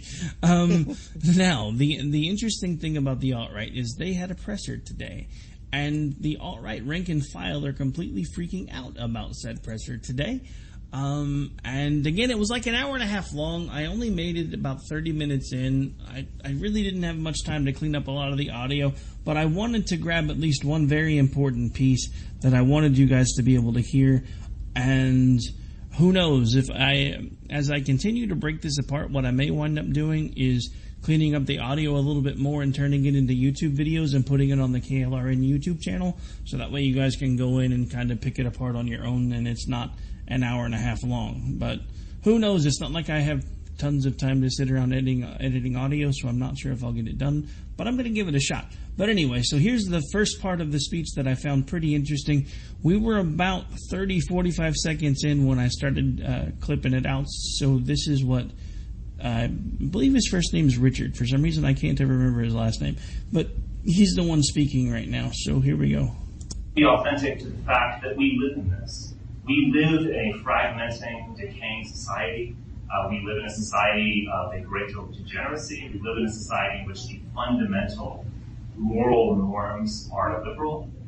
And we are attempting to fight our way out of them. And sometimes that's going to involve using the means that are at hand. That's going to involve being a part of this fragmenting group. That's going to involve dank memes. It's going to involve Pepe. It's going to involve unleashing a little chaos. But that is being authentic to the current year. That's being authentic to the time. In terms of Trump, I'll be very brief. I've probably gone. That's all right. It's my conference. In terms of Trump, I think there is a bit of a myth that Trump invented the alt-right or something. Well, there's a very stupid myth, and that is that put forth by Hillary Clinton that the godfather of the alt-right is Vladimir Putin. I was thinking, he's our godfather. I don't know if he is funding us, but if he's our godfather, I guess we should pay him. So I don't know. Anyway, that is rather dumb. But there's also a notion that this just was invented by the Trump movement. That is false. The alt-right was not invented by the Trump movement. I think that what we see in Trump is it's to a degree about policy. The fact that Trump, from day one, defined his campaign in terms of immigration, I think that was key and extremely important. But I don't think our support of Trump is really about policy at the end of the day. I think it actually, you could say it's about style over substance. Because, policy, what does that really matter? I think it's really about Trump's style, the fact that he doesn't back down, the fact that he's willing to confront his enemies, mostly on the left. There's something about him, there's something high energy that is... Okay, so that's the part that I ripped and cleaned up as best I could. Now, a couple of key points in there. I don't know if you noticed it in the very beginning of the audio clip, but he basically said the ends justify the means when he said that they needed to use the means of the day. That's basically another way of saying at this point we're going to do whatever we have to do to get to the end result we want, and therefore the ends justify the means, no matter what means we take. Also, I want to direct you to 2016 sounding remarkably like 2008, when basically the left said, we don't really much care about whether or not Barack Obama's got very much policy experience. We like him for their style. Yeah, that's us now. That's exactly what I've been saying for months and months and months and months, is the right stood there and they laughed and they pointed at all of these hucksters that were snowballed by Barack Obama. And we had the chance to finally put up someone in this election cycle that could have finally started putting the country back on the correct path. And we didn't, because we bought style over substance. Because that's Trump in a nutshell. It doesn't matter that his policies don't matter, because he sold it with style. He sold it to the alt-right with style. He sold it to his supporters with style. And for the ones that didn't buy the style, they got the hammer, because he pounded and he pounded and he pounded and he lied and he lied and he lied some more, and then he pounded some more until they submitted. He basically ran his entire book as his campaign cycle. Lie again, lie some more, keep lying until they believe it. If they don't believe it at that point, badger them until they do. This is what he's been doing for years. It's what, for the last year, almost, 13, 14 months now? And that's the funny thing, because in the very beginning, everybody kept asking me, well, Rick, have you read his book? How do you know what he's really trying to do, Rick? Have you read his book? Yes, as a matter of fact, I've read his damn book.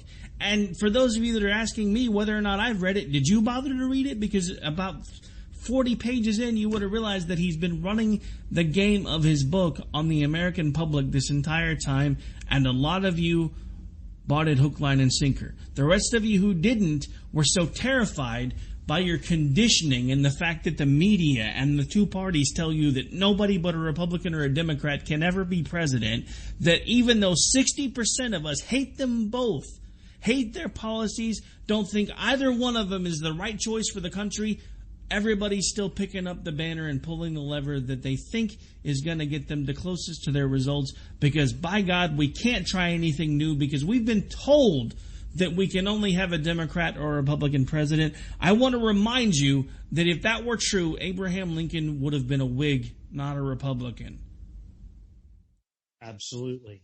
And if you look at things right now, that I am encouraged by the fact that, we got, I don't know exactly how I feel about McMullen. I really don't. But man, the guy's got himself on the ballot in 21 states right now. That to me is encouraging. He's not my guy. You know who my guy is. My guy was knocked out in the Libertarian Party convention. But it's encouraging to me that somebody will at least go out and put together, and I won't even say he went out. I would say somebody probably got him to go out, and it's the organization behind him.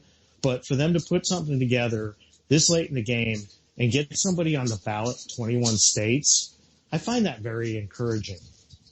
I think there's enough people out there that are actually maybe starting to wake up. And they need to. A lot more people need to wake up. Yeah, but here's the thing that concerns me, because I've seen it happening more and more. I honestly thought that at some point Never Trump might actually have a chance if we held on long enough to prove that this man is not who he says he is, that he's nothing but a charlatan, he's a liar, he's a fraud, he's been running a game since day one. But more and more of the prominent folks within the Never Trump movement are abandoning it. Now, I understand from a lot of folks that I've been talking to that they feel like it was one of those things where some folks kind of thought maybe the Never Trump movement was a way to gain some ground, build up some press, kind of like the Trump movement was for a lot of folks. And I have to say, I'm getting really tired of hearing that on all sides, because the sad thing is it's probably the truth. I'm tired of people hitching their wagon to something, just hoping that it's going to be what takes them just that one step further, instead of actually standing up for something. Think about this for a second. We are talking about, and this is going to be a drastic comparison, but this is just to kind of give you an overall comparison of where I feel that we are right now. In this election cycle, we are facing the same equivalent that they were facing at the fort that was being fired on during the Revolutionary War. That the popular myth is that our Star-Spangled Banner national anthem was based on the aftermath of that fight, and the fact that it was never allowed to touch the ground because they didn't ever give up. They stood up because there was an offer on the table, and they knew there were overwhelming odds. But the British commander said, if you pull down your newly minted flag and you raise the British Union Jack, we will spare your lives. They had a choice. They could have backed down. They could have made the safe choice for the moment and saved their lives. But they didn't. And because they didn't, we're where we are today. And no, we're not doing it with gun and powder and knives and explosives, but we are still waging a war right now, a war of ideology. And we have too many people that are rolling over and saying, well, this is harder than I thought it was going to be. I don't think I can stand for this anymore. I'm just afraid that one or the other is going to win, so I'm going to have to pick a side. Look, folks, I understand this because I have friends that are on both sides of it. They all look at me like they're crazy because I have friends that think Trump's completely crazy that are voting for Hillary because they don't think they have a choice. Of course, most of them are liberals. Then I have other friends that are like, oh my God, Hillary can never become president because look at all the evil, terrible things that she's done. So I have to vote for Trump even though he's just as bad. When you know in your heart that neither choice is the right choice, what do? Do you pull the lever anyway, or do you stand up and try to make a difference even if you fail? Because nobody that fought in that battle, in that fort, that never let that flag touch the ground, they didn't know how that battle was going to end. Their ending was not assured to them, but they knew in their hearts that they could not stop.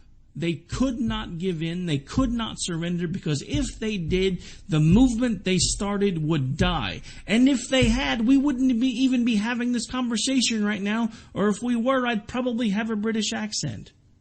And that's how important this stuff is because you don't know about history until well after the fact. And if we don't stand up now, then who's going to? Are we going to continue to let these people on both sides tell us what we need to do, when we need to do it, and how we're going to do it? These people are supposed to be working for us, not the other way around. But we keep rolling over. Well, maybe we'll get them next year, Rick. Maybe we'll get them 4 years from now, Rick. Why can't we do it now? 60% of us don't want either one of them. Pick somebody. Let's at least get it to the point where it's being split up in the Congress and make them pick. And if they pick wrong, then kick them all out and start over. I'm so tired of being told that we don't have a choice. We have to vote Republican or we have to vote Democrat, Rick. It's the only thing that can work, Rick. It's what the media tells us. It's what all the history books tell us. It's what we got to do. No, that's crap. And I'm tired of hearing about it. And I'm sorry, I'm getting really, really worked up. So I'm going to shut up now. No, you are, and that's good. That was a very good rant. And you know me well enough now. We've been friends for a while, and I left the Republican Party almost 13 years ago, and I muddled around and tried to talk to people and tried to do what I could, and I latched onto the Libertarian Party, which I'm now very disappointed with because they made the absolute wrong choices in this election too. I honestly think that Austin Peterson would be, I can guarantee I would stake my life on the fact that he would be at 15% right now and there would be no question that he would be in the debates because I know how many people like him. And what the Libertarian Party was thinking was, no, we got to go with somebody more liberal. No, you don't. If they had nominated Peterson, all of the borderline never Trumpers like you talked about that are now kind of basically leaning towards voting for Trump, they would have had somebody because I saw it happening. I was paying attention to his campaign, and when Rubio dropped out, a bunch of Rubio people came over and started really seriously considering him. When Cruz dropped out, a bunch of Cruz people came over and really started considering him. They didn't want any part of Johnson. I don't understand what the Libertarian Party did. And this is something that I've been doing for 13 years. And I came back to the GOP for this election because I looked at our choices and I liked Walker. I liked Rubio. I liked Fiorina. I liked Paul. I liked Cruz. I liked a good chunk of the 17. But Trump jumped in. And like I said, Trump was number 23 out of 17 for me. And I said it from day one, from the day he announced that I will not vote for him. I will not support him. I don't want anything to do with him. And I gave my reasons on social media and everywhere I could. And now I'm being told that I'm the one that is going to put Hillary in the White House because I won't vote for Trump. And what I say to that is I say, go screw. Because I said it the whole time, and I'm going to stand on it. And I know there are people that will, and I know there are people that have buckled. Well, you and me and the people that will stand on that, hopefully we can keep moving forward and get something together. We need to work on something because something needs to happen. There, I had my rant. You had your rant. Yeah, but your rant was more civilized. I actually felt my blood pressure going up, which is why I finally stopped myself. Well, I felt mine going up too. I was trying to control myself a little bit. I don't know. I mean, but I've been doing this for 13 years, and every time I get this little inkling of hope, it just gets dashed, but I'm not going to stop doing it. I mean, I get it from my mom and my brother. My brother's a liberal. My mom is a Republican. And, I mean, right now, my mom is just completely and totally pissed at me because I won't vote for Trump. Not to the point where she won't talk to me, but she read me the Riot Act. I'm like, okay, whatever. That I'm not going to, Mom. What do you want me to tell you? I told her, what made her mad is I told her, I said, I've never voted for a Democrat in my life and I'm not going to start now. Oh yeah, they hate it when you say that. I actually was at a family gathering a few months ago and they started talking politics and I'm like, I know we usually are on the same page here, but you guys might not want to have this conversation right now. And they just started looking at me because, I mean, they know what I do five days out of the week and on weekends and any spare chance I have. And they're just looking at me like, what are you talking about? I was like, if you're going to start telling me, and I just told them, I said, if you're going to start talking about how you think Trump is the best option and you really don't feel like you have a choice but to vote for Trump, I just don't really think we need to have this conversation right now because I don't want to own my family in the middle of a dinner because I will take your arguments and I will tear them apart because you know what I do 8-9 times a week.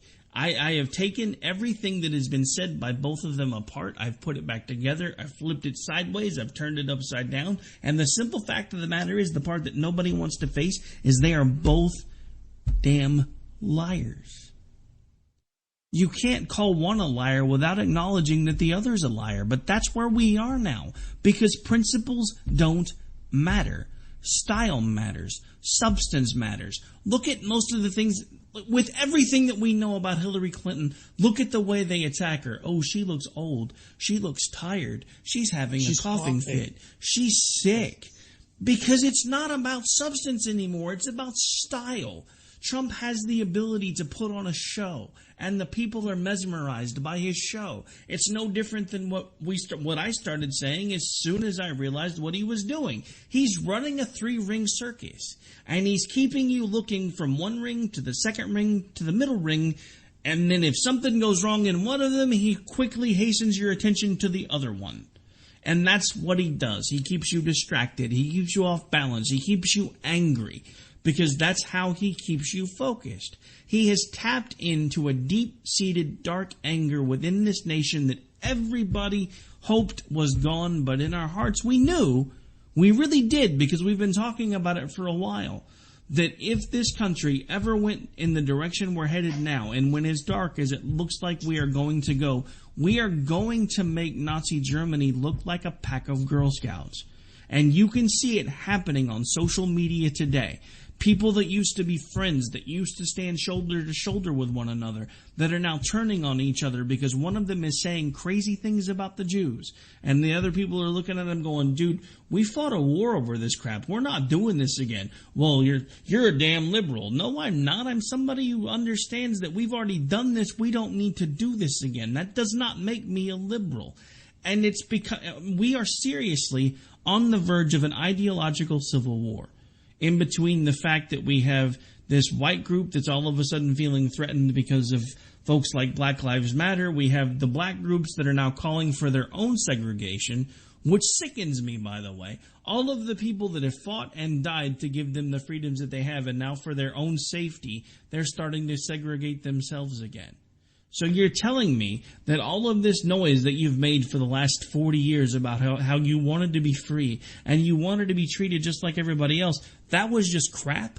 Because now that you are free and you do have the ability to be treated like everyone else, you want to retreat back to your own areas, you want to have your own money, you want to have your own police force, you want to have a black bank, black grocery stores, black schools, all the things that you used to have, but when the government made you do it, it was wrong. But now that you want to do it, it should be okay. Yeah, it's funny. A friend said something today.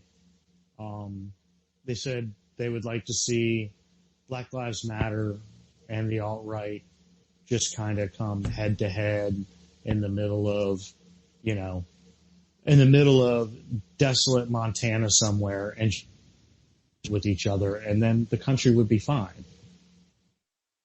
And no! I was there. Remember, because I posted the musical from so. And there's two extremes in this country right now, with a bunch of people caught in the middle, and a lot of people in the middle are just scared and just going to vote how they're going to vote based on those two extremes, and then there's the rest of us that are like, you're all wrong. And you are. Don't vote out of fear. Stop voting out of fear. That's what got us here. That's the people in the media with the fear mongering and everything else. That's what gets us to this point. Don't listen to the fear mongering. Listen to what you feel. And if you don't feel what I feel, that's fine. Vote the way you want to vote and be for what you want to be for. But the problem is everybody listens to all of this fear. Listen to fear. You can't listen to fear. Fear will take you in the wrong direction, and that's what's happening now. Everybody's scared. That's like with my mom. I mean, my mom's older, obviously. And she really believes that if Hillary Clinton gets into office, that her retirement is going to be gone, and that she will not be able to own a gun anymore, and everything's going to be gone, and that's going to be it. Her life is over. That's literally how she talks. But Trump is going to save it all. That's not how it works. It's not how it works. But I mean, I understand it with my mom. But like I said, I literally almost got to the point where I was just going to tell my mom, okay, fine, I'll vote for Trump, just to calm her down. But I can't even do that because then I'm lying to my mom. I don't know. I'm sure in your life you could come up with at least a handful of times you've lied to your mom. This might be one of those times you need to just go ahead and do it. Not since I was a little kid, to be honest. I really, and the whole situation, I say we. I won't even say we because I'm really not a Republican, though I re-registered as one this year. But the situation of getting the whole liberal regime out of the White House was a shoo-in for this election. It was a shoo-in. I don't care who it was. I don't care whether it was Rubio, Walker, Paul, Cruz, Fiorina. I don't care if it was, to be honest with you, I don't care if it was Jeb Bush. Better still, dude. Do you remember how we all were about Jeb Bush? No way do we need another Bush in the White House. Can we get a reset and get Jeb Bush back on the stage, please? Can somebody make that happen? Or John Kasich, please give me John Kasich back, please.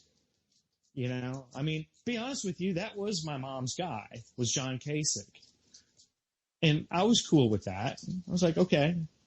John Kasich is John Kasich, but I would take any of them back right now, any of them. But we had such a strong group up at the top. I mean, like I said, with the names I named. I mean, any one of them would have walked the floor with Hillary. Any one of them. And to be honest with you, Cruz was maybe the least likely to be able to do it of those names, only because he was the most conservative of all the candidates, who now all of the Trump supporters say is a liberal. Ted Cruz is probably pretty close to the most conservative guy in the Republican Party. The most conservative. And they're calling him a liberal while supporting Trump, who's a Democrat. It's bizarro world. That's how I'll leave it. It's just bizarro world right now. Well, no, I mean, you're exactly right, because here's the thing that nobody noticed. As soon as Trump wrested control of the party and started bringing all of these, I mean, dude, look at the people that are surrounding him right now. Remember when he said he only hires the best people?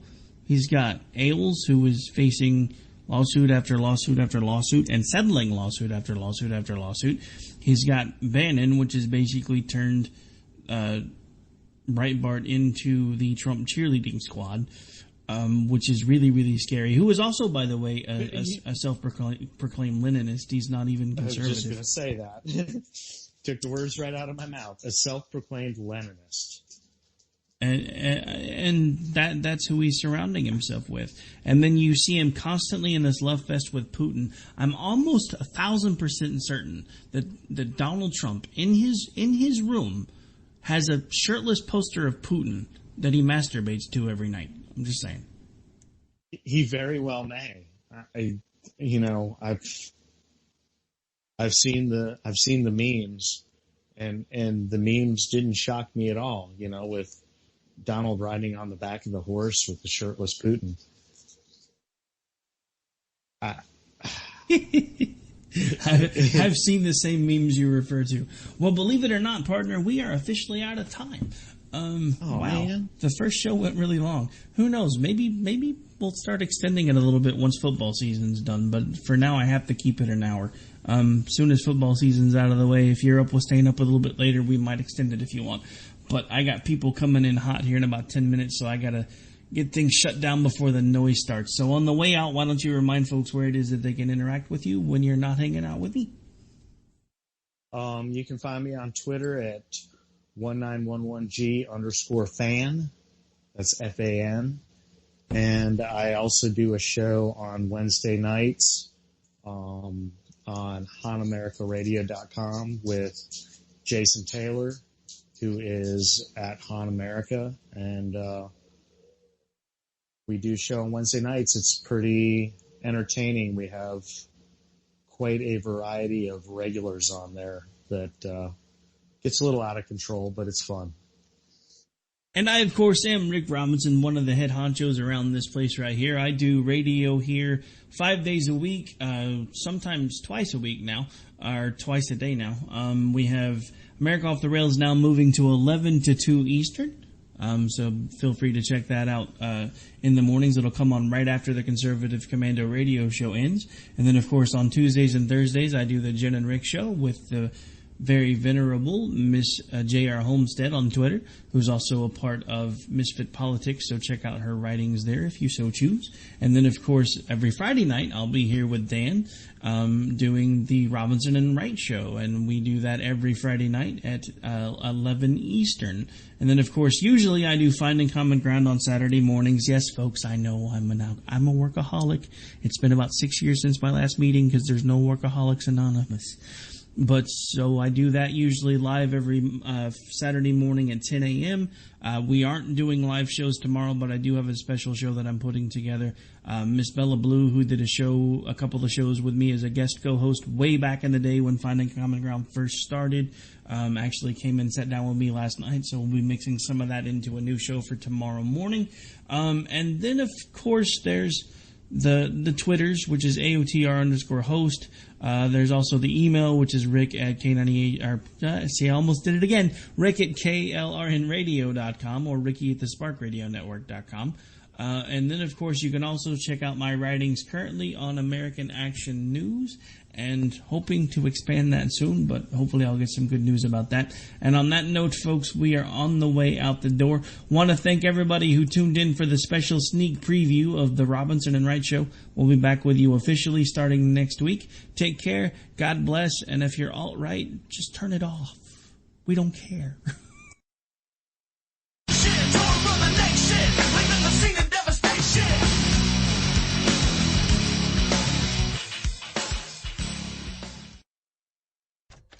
All writers are prone to becoming so attached to our characters and stories that we struggle to see why a passage may not be working. It takes another set of eyes to help us nurture our writing to full maturity. At Black Wolf Editorial Services, we strive to enable writers to develop and grow, shaping stories into masterpieces that can stand the test of time. Editing services are provided for all genres and all age categories.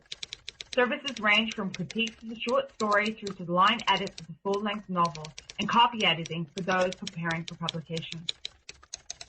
We also offer assistance on generating a writer's bio for your websites, as well as help with those book blurbs and promotional material. We won't abandon you to the masses. We want to celebrate with you in your successes.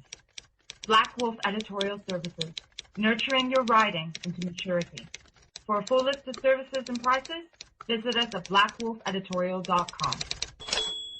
Individuals and businesses with tax problems, listen carefully. Do you feel like you're losing control over your finances? If you owe over $10,000 in back taxes or have unfiled tax returns, we can help you take back control. The IRS is the largest and most aggressive collection agency in the world, and they can seize your bank account, garnish your paycheck, close your business, and file criminal charges. Take control of your tax problems now by calling the experts at Tax Mediation Services and take advantage of the Fresh Start program and new laws that may allow us to negotiate a settlement for the lowest amount possible. Our team of tax attorneys and enrolled agents can stop collections and get you protected so you can take control of your financial future. Tax Mediation Services is accredited by the Better Business Bureau. Call now for a free case review and a price protection guaranteed quote. Call Tax Mediation Services now at 800-610-9050. That's 800-610-9050. 800-610-9050. KLRN Radio has advertising rates available. We have rates to fit almost any budget. Contact us at advertising@klrnradio.com.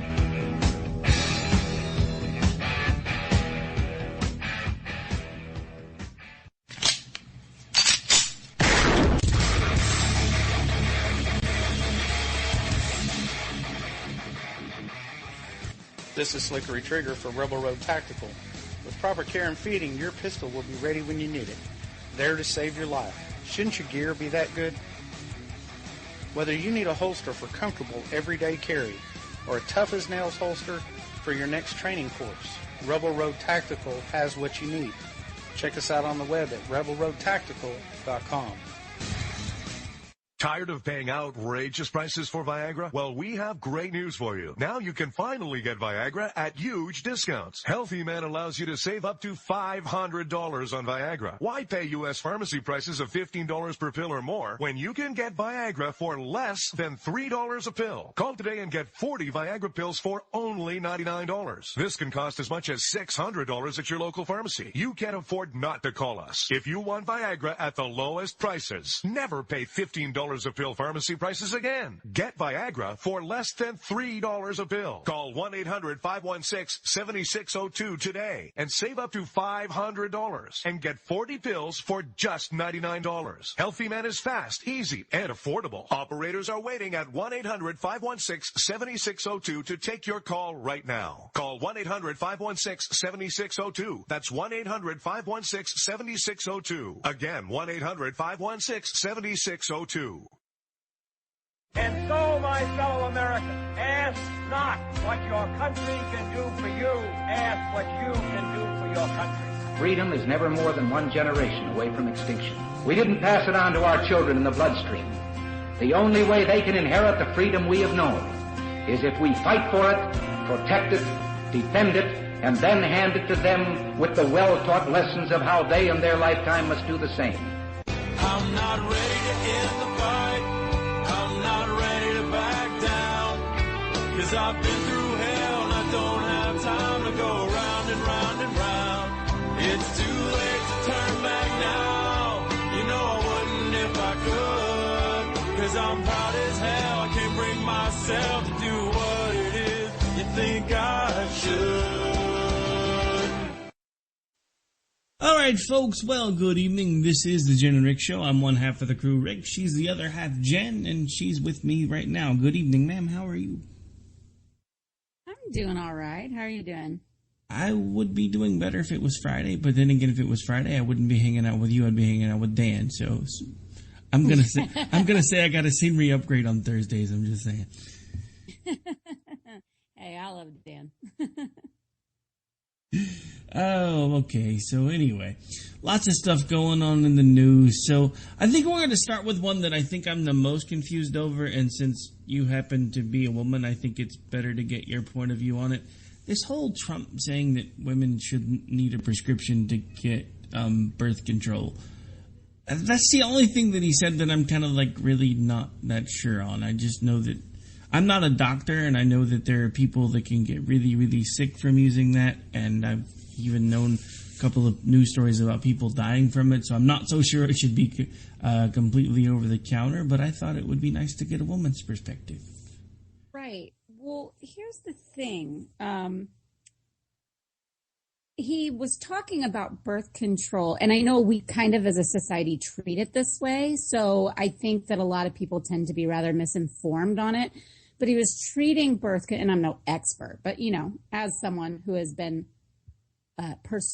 people have tried to persuade to be on it most of my, you know, adult life, even teenage life, and read all the pamphlets and done all the, and talked to the people. I've never taken it myself, but I'm very familiar with a lot of it. We kind of treat it like it's just like taking cough medicine or like Sudafed or something. It's not. And even with those things, you have things that you shouldn't do and protocols you should take. But I mean, this is something that actually causes like hormonal changes in your body, you know, differences in your chemical makeup in order for it to work properly. So that in and of itself should require you to see a doctor and get a prescription, and that should null and void the conversation of having it be over the counter. Now, on top of that, it's kind of like blood pressure medication or anything like that, where it can be safely, as far as we know, a part of your daily life if you are taking it the way it's prescribed, and you understand that after talking about it with a nurse or a doctor that prescribed it to you. Also, after having fully disclosed your medical history and current medications you are taking. You can't just take birth control if you are on various other medications on a regular basis. And as someone who has an autoimmune disease and who was on medication for it for several years, had I taken birth control at that time, my increased risk of stroke or blood clot was through the roof. So it's not so simple as just like, well, millions of women take it every day. It should just be available. They should just be able to go up to the pharmacist and buy it. It's a more serious drug than that. And I think we kind of overlook it because it's just become such a normal part of life. And I mean, and I think it should be. I mean, women should have decent access to birth control, but not taking away the prescription aspect, in my non-medical opinion, just my common sense opinion, is not a smart thing to do.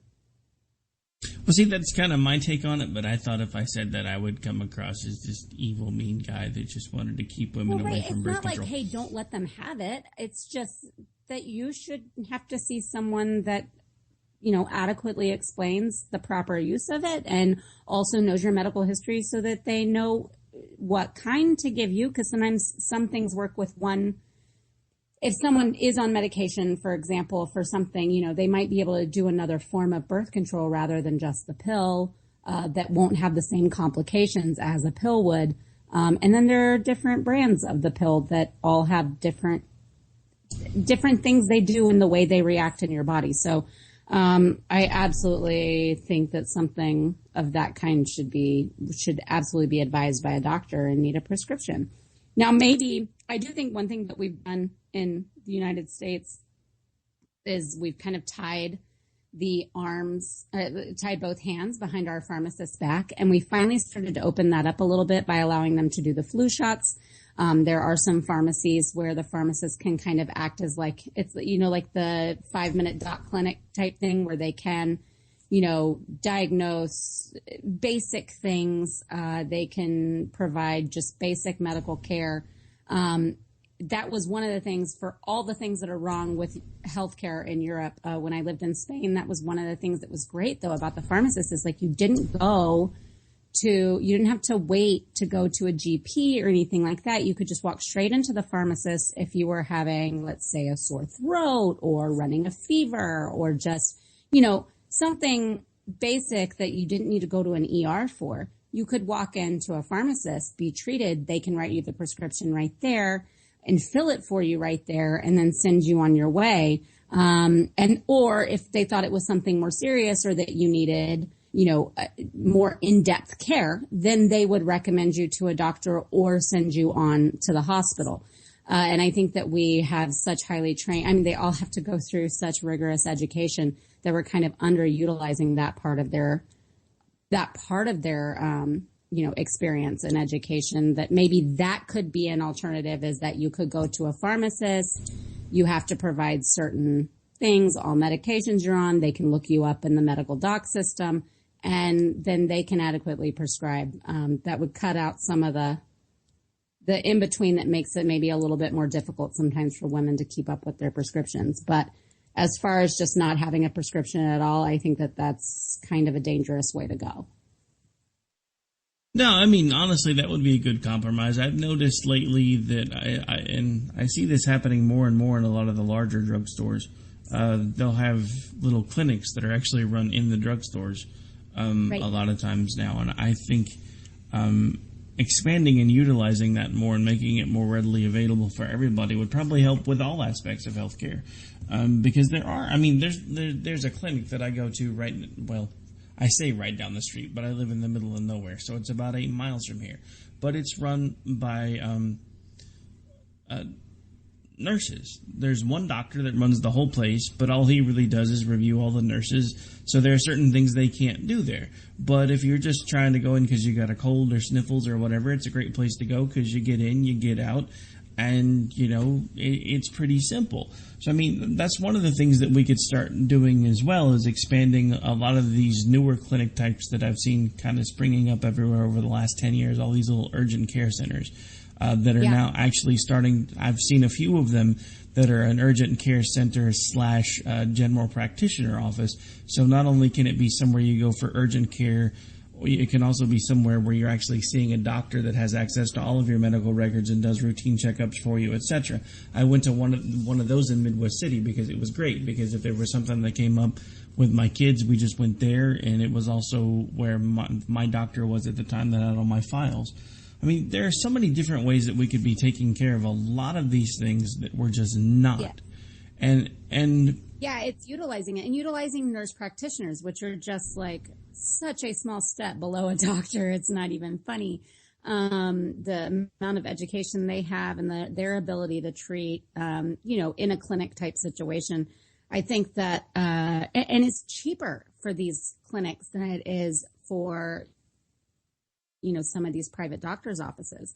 And they can take on nurses and doctors that are kind of working their way into whatever kind of field of medicine they want to do, or so they can just hire the recent graduates or people that are coming, back to a place after they've kind of had their career and they're coming home. That's what I know, that one of the ones at the clinic nearby, that's this guy, had his own practice in another part of the country for a very long time. After retiring, wanted to come back to where he grew up, as he doesn't have much family. And so, and they're all here. So he was able to get on as kind of, part-time at an urgent care place like that. And he's got a crazy amount of experience. And, but it's affordable usually for the patients and for the clinics as well. So it's been cool to see that happen, because that seriously was one of the few takeaways from when I lived over there of their system. I got sick several times while I was there, as did a few of my friends. And, being able to walk into the pharmacist, have them swab you for strep and check for sinus infections and do all of that and treat you right then and there and walk out was really great. The downside was that there aren't that many private doctor's offices that just take anybody, if you don't live there full time or you haven't used them for a long time. So most people, they either go to the pharmacist or the pharmacist can't treat them, or if it gets worse, then they go to the hospital. So the hospitals are that's kind of become the GP of those places, is just going to the hospital. And I spent a couple nights in the emergency room, one for myself and one with a friend. And then even in the hospital, their basic cure is we'll do chest x-rays and then we'll give you a shot of steroids in your butt. And that's, send you on your way. And it worked, but okay, great. There was no real, it didn't seem like there was much of an evaluation. It was like, oh, you're sick, you have an infection, we'll give you something to clear that right up, bend over. It happened with almost every single one of us that couldn't knock something out. We all kind of got a kind of a bronchial infection that we couldn't quite knock out with just regular antibiotics. And everybody had that happen at various different hospitals. It was like, okay, that's just their thing. They're like, well, if this doesn't cure it, then they're going to die. Nice. Okay, so before we get on with the rest of the topics that we had kind of bantied back and forth about for a little bit, I don't remember if we've talked about this much this week, but I just kind of have to bring it up again because Sean Hannity is at it again. And no, this isn't what we were just talking about a second ago. Everybody was kung fu fighting. Those kids were fast as lightning. In fact, it was a little bit frightening. That's right, folks. Sean Hannity, basically in an audio clip, has reminded folks not to mess with him and they better vote for Trump because he's a brown belt. Oh my gosh. I don't even know what to say. He's a mess. He's just a mess. He's become like a parody of... He's got Sarah Palin syndrome. Yeah. He's like become a parody of himself, right? And, SNL would be great to pick up on this and mock him because you could do a lot of funny stuff with what he's put out there lately. And dude, all they've got to do is mine the 2016 election cycle, and Saturday Night Live could have material for the next 30 years. They really could. Oh, and it's just terrible. Yeah. This whole cycle. Oh, good grief! I don't even know how you choose as someone who is a writer for something like SNL, or if you're a comedian, doing stand-up on Friday nights in Hollywood. I don't know how you choose. There's just too much stuff. It's just insane watching all of this stuff unfold. The funny thing is, today, because I wound up staying home from the day job because I had a trip to the chiropractor yesterday that messed me up a little bit more than usual. So I'm sitting there and I'm like, well, there's not really anything on. I really don't want to leave my chair right now because I've got the massager turned on and it's helping with the back. So I turn on Netflix and I start going through recent releases. They had a new Jeff Foxworthy, Larry the Cable Guy thing on, so I started watching it. And of course, these guys are talking about the election cycle because this was all taped in end of 2015, beginning 2016. So it was when things were really starting to get interesting. And Jeff Foxworthy's like, I really don't, same thing, basically same thing you just said. He's like, I really don't see a clear choice this election cycle. And I'm like, well, damn, even if the comedians are picking up on it, we've got a problem. Yeah, absolutely. I mean, you've got the diehards of each, and among those groups, their candidate can do no wrong. They can spin anything however they need to make it fit, what they want and what they believe or what they think they believe. And then you've got a whole bunch of us that aren't far left or far right, or at least have some other weird kind of devotion to these human beings that people are like gods. And you've got a whole bunch of us in between there, left and right and middle, that are going, WTF? Like, get me out of here. Can we start over, or come on, SMOD? I'm still voting for SMOD, I'm not going to lie. I mean, on the actual ballot, I still, unfortunately, am leaning towards Johnson, and that's only because write-ins don't work in my state, and I'm not voting for either one of those two, and I would feel extremely weird about leaving the top of the ballot blank. Although it really disturbs me that my choice is between Tribblehead, the Brownie Eater, and Parkinson Girl.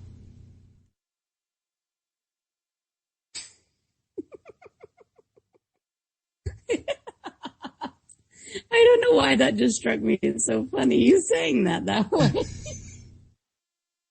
Well, I mean, it was not necessarily intended as funny, but it kind of outlines the exact situation we find ourselves in. We can either vote for a guy that spends the majority of his time talking about how much he likes marijuana edibles. We can vote for a guy that tells us we have to beat Hillary Clinton because of what she stands for, yet stands for much of the same things and is starting to reveal more and more of them. Or we can vote for someone who's lying about her health and is probably really, really sick and doesn't want anybody to know. I mean, yeah, half dozen of one, six of the other, we're all in the same place.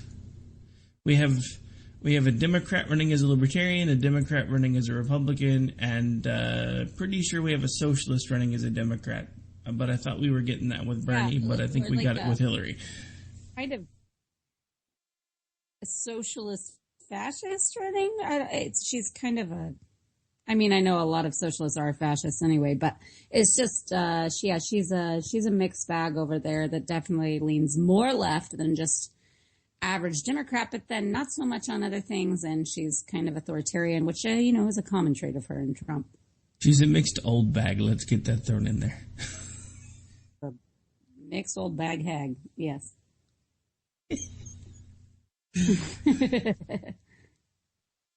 Oh, I don't know. I mean, I'm watching all the news stuff, and it's so, I hate to say it, but at this point, I'm here for the popcorn, because we've known this was happening for about 12 months.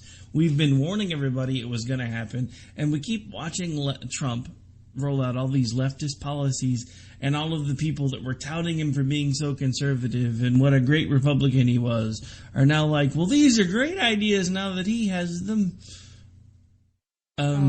Really? Some of the stuff I've seen over the last few days has just been like hair ripping out frustrating. The way that they're like, well, imagine if you're a poor single mom whose dad ran out and you have 3 kids, mouths to feed, and just in order to work, you have to go into poverty to pay for childcare. Oh my gosh, that has been the liberal sing-song for as long as I can imagine. And, like I said today, there are plenty of programs in place to help someone in that position. Number one. And number two, what's next? Are we going to be rationalizing the, minimum wage increase to $15 an hour? Are we going to be, obviously we know that he's already done that. Single payer. I meant just these people though, they're kind of saying like, oh, y'all are just saying he said that, but he won't say that when he's the nominee or when he's the president. He's going to be totally Republican then. I mean, it's just such a joke. It's such a joke. I like what one of these articles we were talking about earlier. What was it? In Conservative Review with Steve Deese said, if we have to beat Hillary Clinton because of what she stands for, then why are we voting for someone giving us what Hillary Clinton stands for? He'll do Hillary better than Hillary is basically what they're selling right now. I mean, it's so true, but without the lying, murderous, corrupt side of it, because that's only her. It's tiring, really. It's tiring. And he's exactly right. I mean, they're basically arguing that he'll out Hillary. And that's what we're supposed to be happy with? That's insane. And I guess the scariest thing about that is they're all like, oh, look, he's starting to climb in the polls. And there really are a lot of polls that are starting to show him either getting to the point where he's gained almost all the ground back with her, or he's actually, even in a lot of states, apparently starting to pull ahead. But, the thing I have to ask with that is, if we have to win elections by becoming the very people that we used to fight against, who's winning, us or them? Yeah, they are.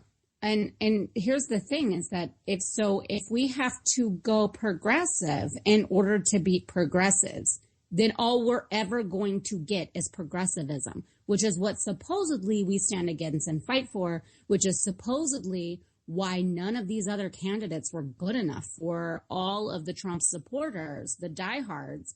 They could pick apart the smallest things that had anything to do with compromising with a Democrat or even talking to a Democrat on a subject as disqualifiers. But now it's totally cool to go so far left in order to beat a leftist. We're never going to be able to go back. It's all going to be progressivism. And I'm sorry to tell them that won't help any of their causes, fears, whatever about illegal immigration. I mean, you can't walk forward in such outright progressivism on 5 or 6 different policy fronts and then go, oh, no, but this one, we're going to be so hard right that even most Republicans don't support it. It's not going to work. It will never happen. It will never come to fruition. And they don't care. They just lap it up like the little, sycophants they are. I was about to say the same thing. The funny thing is to watch them rationalize it, because you see it, when we start pointing out, hey, he's pretty far left on this one. Hey, he's pretty far left over here on this one. Well, he's only saying that because he has to, because now he has to go find new voters because you conservatives and you diehard conservatives wouldn't support him. Well, I thought you guys were the conservatives, because aren't you guys always the ones that are calling us liberals for not supporting him? You can't have it both ways. Am I a diehard conservative or am I a liberal? Right. And that's the thing, is it's like I'm not supporting outright liberal pushes for everything he comes out with recently. All of his policy plans that he comes out with are increasingly leftist. And somehow, though, I'm the liberal and I'm anti-America and I'm, anti the working people because I'm refusing to support very obviously leftist policies. It's over not supporting obviously leftist policies. I mean, it's those versus those. It's not like there is a whole lot of daylight between these two candidates. So the way they conduct themselves in public is about the only difference at this point. He mouths off, he name calls, he says things that are just outrageous and the media can jump on and everybody can go, oh my gosh, why did he do that again?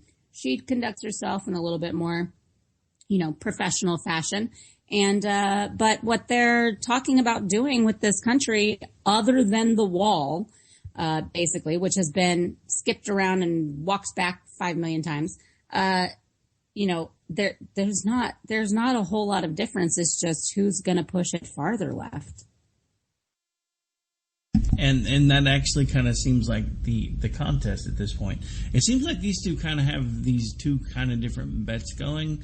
And I wouldn't be surprised, with as good of friends as they are behind closed doors, that this probably isn't something that is actually going on. There's probably two different bets running concurrently. One of them probably came up with the bet of, let's see who can run the crappiest possible campaign and still get elected, and then somebody else spouted off and, well, let's see which one of us can push farther left and still get elected. Because, I mean, look, the thing with Trump is everybody talks about how he's this great bastion of conservatism. The dude has never known who he was politically. He's always been looking for an in. He's one of these people that tries on new parties just like anybody else would try on a new suit. And I think what he's found out is the Republican suit that he's been wearing for about the last 15, 16 months doesn't really fit him very well. So he's starting to take it off piece by piece, and what you're finding underneath is the same liberal clothing that he's had on this entire time, but he put on a Republican suit over the top of it. And nobody wanted to listen to us when we said this over and over and over again. But the simple fact of the matter is, again, folks, at this point, I'm only here for the popcorn, because it kind of becomes like parenting at some point. You can only push your children so far. You can only try to teach them right and wrong for so long before at some point they have to figure out how to stand on their own. As somebody who sits behind a microphone 5 days a week, sometimes more than once a day, actually 6 days a week, sometimes more than once a day, and does all of the other things that I've done for the last several years to try to get people's attention and wake them up. Look, there's only so much that we can do, because you still have to be the one to live with your choices. The simple fact of the matter is, at this point, I know America's made the wrong choices, but there's nothing I can do about it now. And everybody keeps asking me, well, who's your pick? Who would you pick? There's not a pick, because, look, let's face it, the best we can do at this point is block anybody from getting 270 and kick it over to Congress, because there's no clear path for anybody at this point but these two. And I acknowledge that, but I still will not support either one of them. I don't care if you're a Republican telling me that if I don't vote for Trump, then I'm voting for Hillary. I don't care if you're a liberal telling me that if I don't vote for Hillary, then I'm voting for Trump. I've even had some friends that I consider conservative telling me that since I won't vote for Hillary, I'm giving a half vote for Trump, and that's unacceptable because Trump has to be stopped at all costs. At this point, they both have to be stopped at all costs. No matter which one of these two win, we lose. And I've said that for months, and I'm not going to stop saying it, but it doesn't change the fact that there's really not any way to keep either one of them from getting into office. Unless we can find a way to block 270 and then kick it over to Congress, there's no stopping it at this point. Evans not on enough ballots. Too many states don't recognize write-ins. The Libertarian Party is a joke at this point because they've turned it over to Cheech and Chong. I mean, we don't have there's no path here. But I cannot support either one of these two. But that's the thing. I don't have to own either one of them, or their actions, or how they behave in public, or the crazy crap that they say, or the policies that push us closer and closer to a socialist America. I don't have to vote for either one of them and own any of their successes or failures. And I certainly don't have to vote for Trump and be part of his destruction of the conservative movement that I know people like you and me have been pushing, fighting, speaking out for so long, which he has almost single-handedly just taken an axe to. And that's the bottom line for me. I totally understand voting for him we've talked about this a million times, so you know what I'm going to say. But for me, I'm like, I don't have to own either one of these awful, awful candidates that America lost their minds and decided to put forth. And on that note, folks, we are at the bottom of the hour. We're going to have to take a quick break. When we come back, more of the craziness that has been 2016, or as we all around these parts have been lovingly calling it, dumpster fire 2016. Because it's still a mess, it's still raging, and we've got several days until we figure out just how screwed we are. Oh joy. Be back in a few. If I could, 'cause I'm proud as hell, I can't bring myself to do what it is you think I should. You are listening to KLRN Radio, where liberty and reason still reign. All writers are prone to becoming so attached to our characters and stories that we struggle to see why a passage may not be working. It takes another set of eyes to help us nurture our writing to full maturity.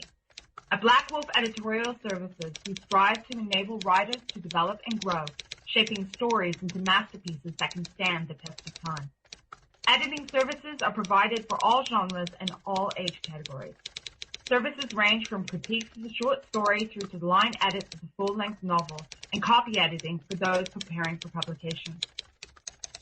We also offer assistance on generating a writer's bio for your websites, as well as help with those book blurbs and promotional material. We won't abandon you to the masses. We want to celebrate with you in your successes. Black Wolf Editorial Services, nurturing your writing into maturity. For a full list of services and prices, visit us at blackwolfeditorial.com. Individuals and businesses with tax problems, listen carefully. Do you feel like you're losing control over your finances? If you owe over $10,000 in back taxes or have unfiled tax returns, we can help you take back control. The IRS is the largest and most aggressive collection agency in the world, and they can seize your bank account, garnish your paycheck, close your business, and file criminal charges. Take control of your tax problems now by calling the experts at Tax Mediation Services and take advantage of the Fresh Start program and new laws that may allow us to negotiate a settlement for the lowest amount possible. Our team of tax attorneys and enrolled agents can stop collections and get you protected so you can take control of your financial future. Tax Mediation Services is accredited by the Better Business Bureau. Call now for a free case review and a price protection guaranteed quote. Call Tax Mediation Services now at 800-610-9050. That's 800-610-9050. 800-610-9050. KLRN Radio has advertising rates available. We have rates to fit almost any budget. Contact us at advertising@klrnradio.com.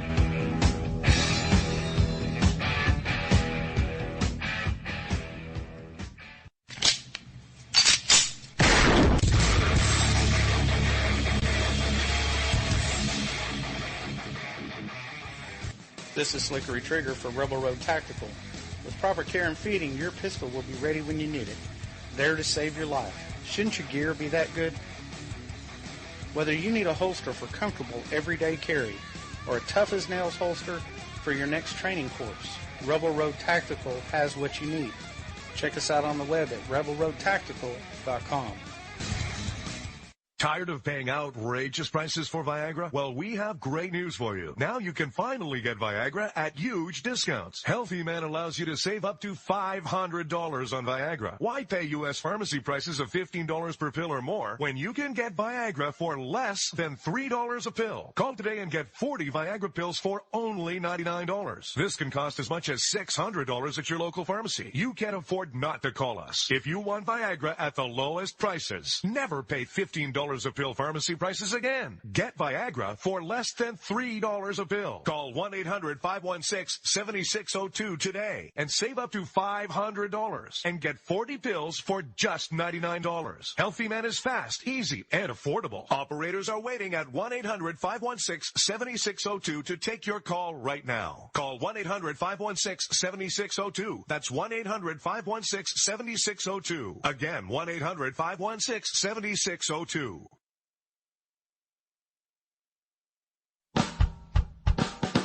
You're listening to the Spark Radio Network, internet radio like you've never heard before. Innovation, creativity, and imagination are all said to begin with a spark. So fasten your seatbelt and take the ride of your life and listen for the spark.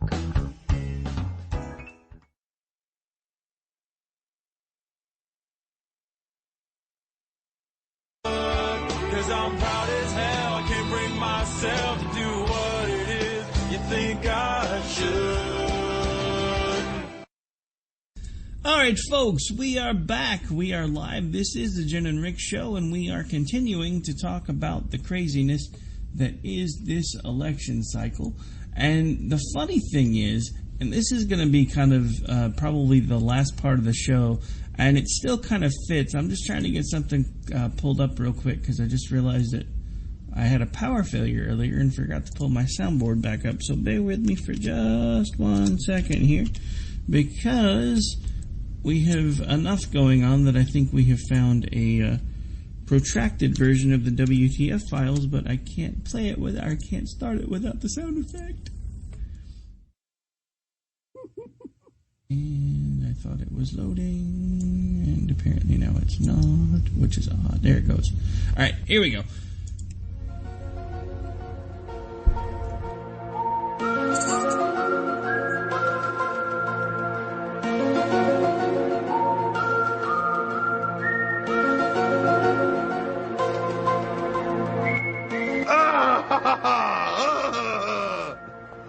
What the man?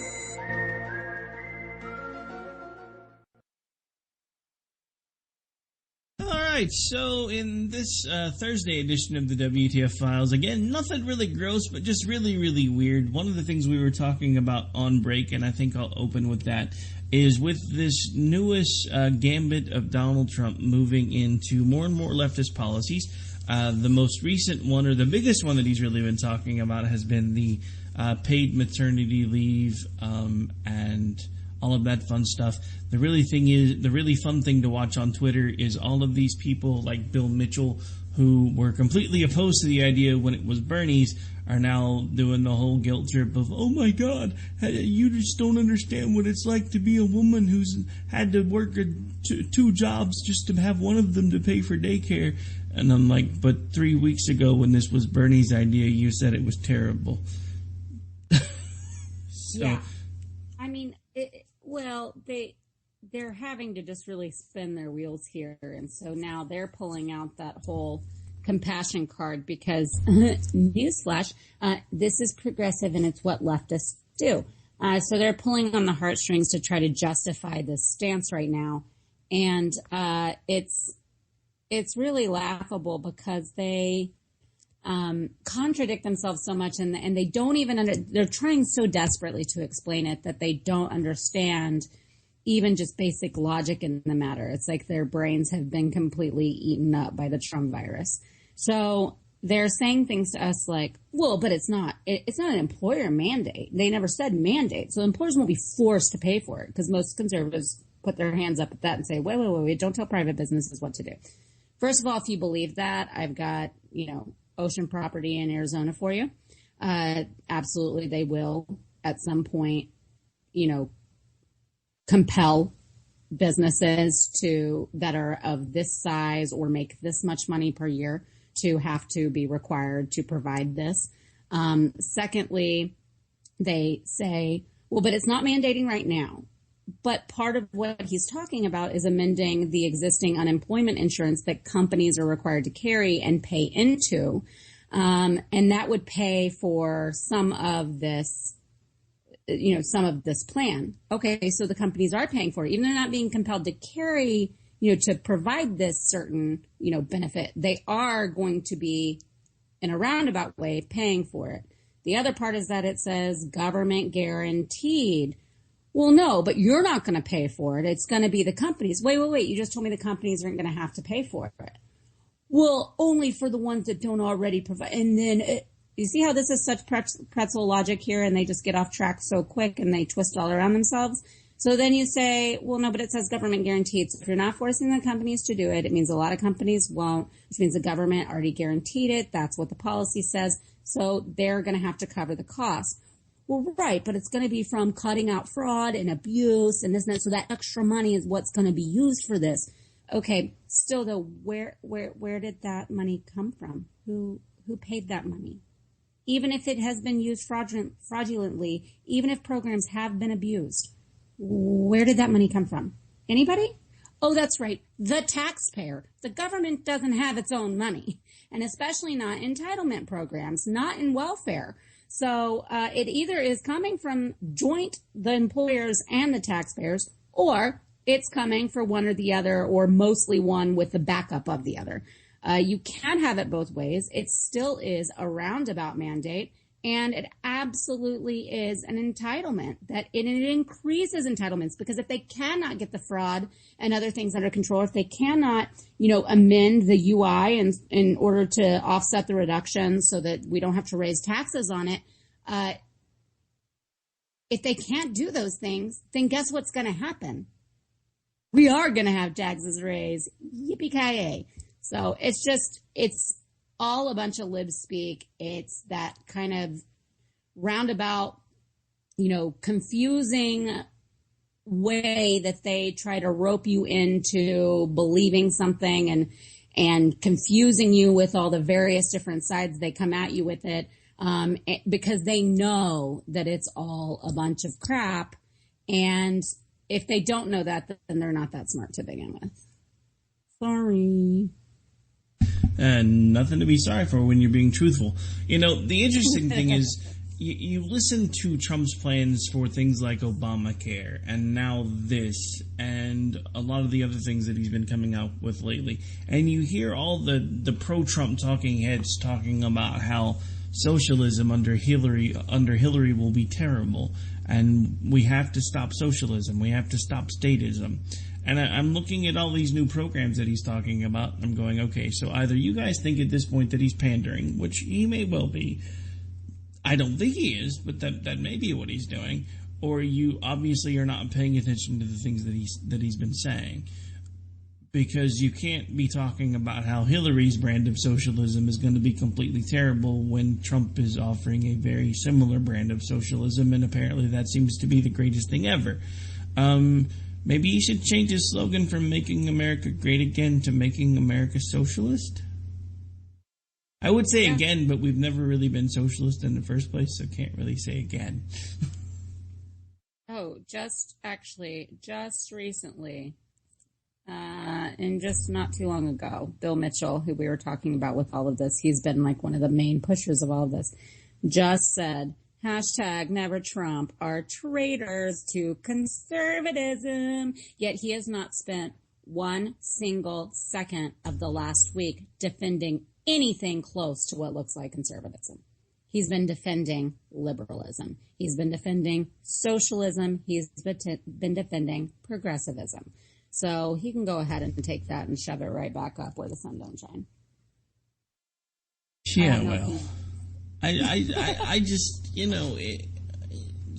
when are they gonna basically own up to what they've done? I mean, because I keep hearing everybody like Mitchell and Dupree and all of the other mid-level folks, and then even some of the bigger ones like Hannity say that when Hillary wins, we're going to have to own it. I don't have to own any of that because I've been up front with you guys since about 3 months in when I said, look, I gave him a look.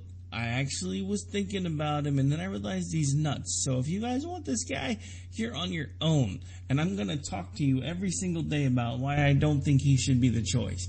And again, I understand all these people that are looking at it now going, well, I don't really feel like we have any other option, so I'm going to have to vote for the guy. I've actually been in a very long discussion with a fellow radio host who actually does this on terrestrial, and unfortunately I have so many mentions today I'm not keeping up with him very well, but we were talking back and forth for hours yesterday, and he actually was originally part of Never Trump, and now is just like, there's not any clear path for me, and I don't see any. I found him.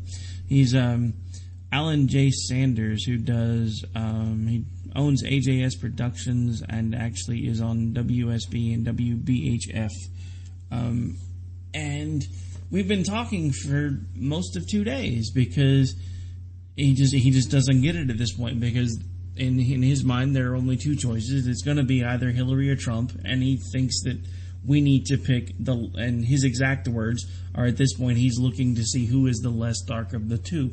I submit at this point, when we have to start looking at our elections as deciding that our leader needs to be the less dark of the two options, we've already lost. I mean, because at this point, we're going from the lesser of two evils to pick your poison, because neither of them are going to do what's best for America. This is apparent by the things that they're telling us right now, and nobody's listening, because when they say them, they don't really mean that. They're just trying to pick up votes. And I've been saying this all week. Each day you watch Trump roll out some policies that are more and further left and more progressive, and yet you have all of these people that are screaming, but Rick SCOTUS, if all of his political planks and all of his platform choices are so liberal, do you honestly believe he's going to make conservative choices for SCOTUS? Because I don't. Yeah, I have no faith in that whatsoever. Also, to that point about he's got to do this to pick up more. He's just saying it because of this. Wait. This was the candidate that these initial supporters, the very diehard supporters, told us was not a politician.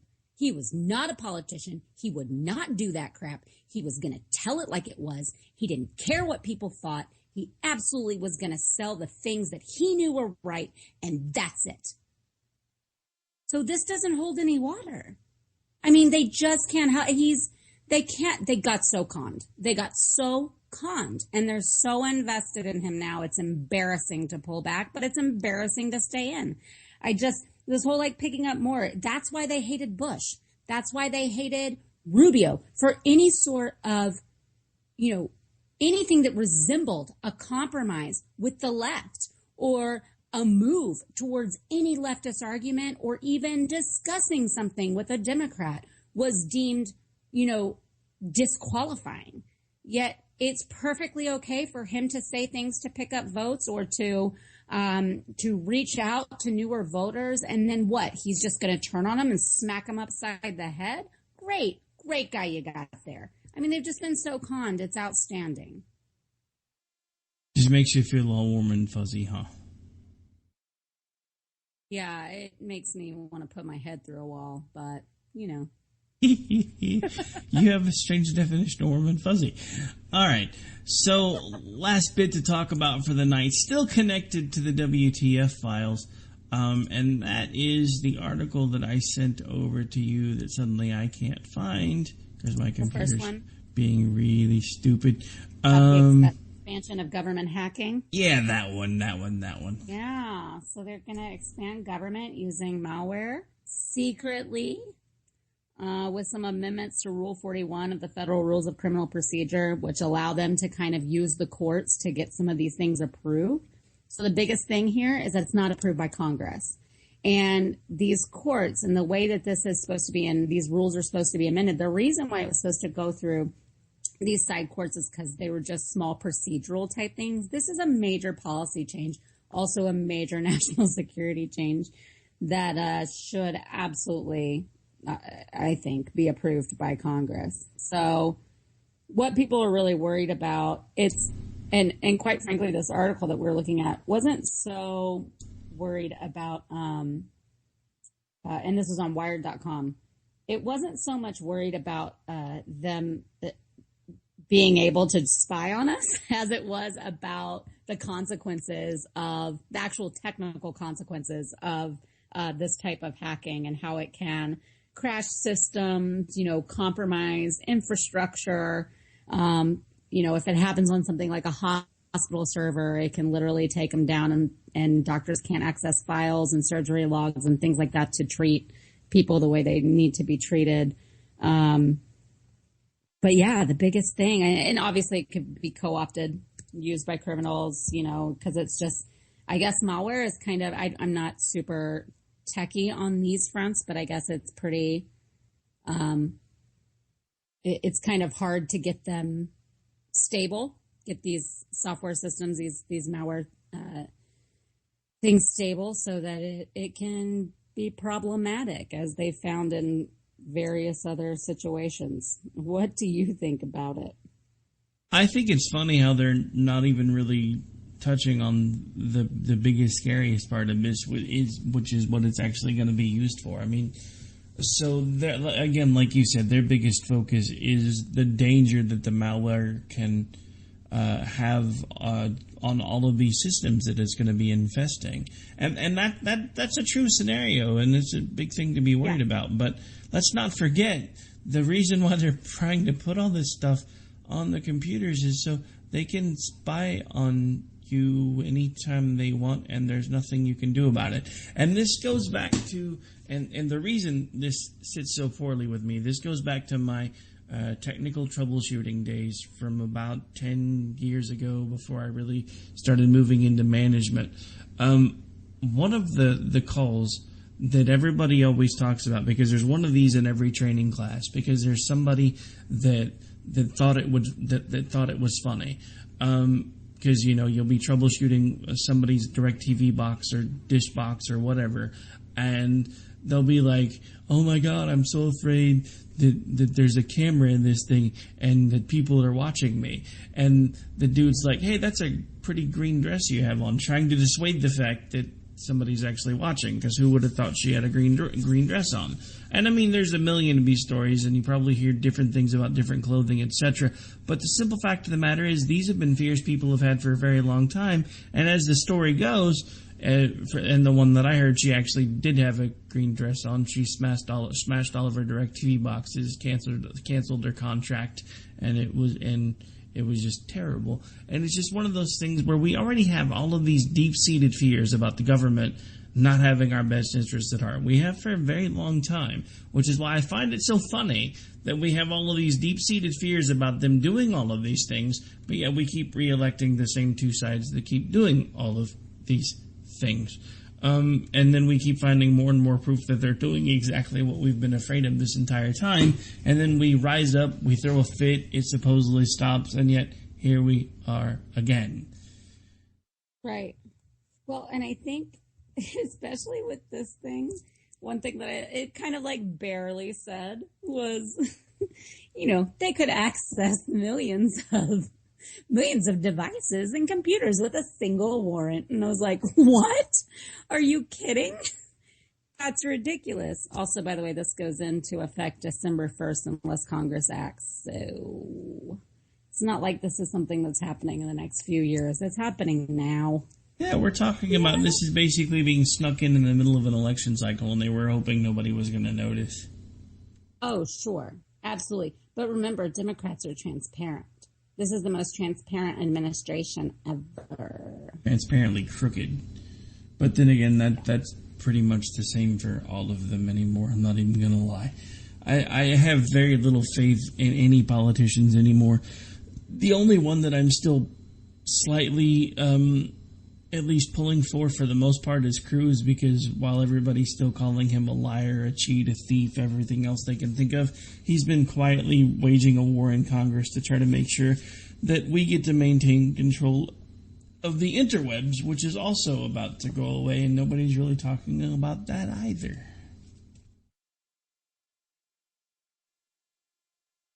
Yeah, I mean, well, like you said before, though, I think that this whole election has allowed for a lot of distraction from a lot of things going on in Washington.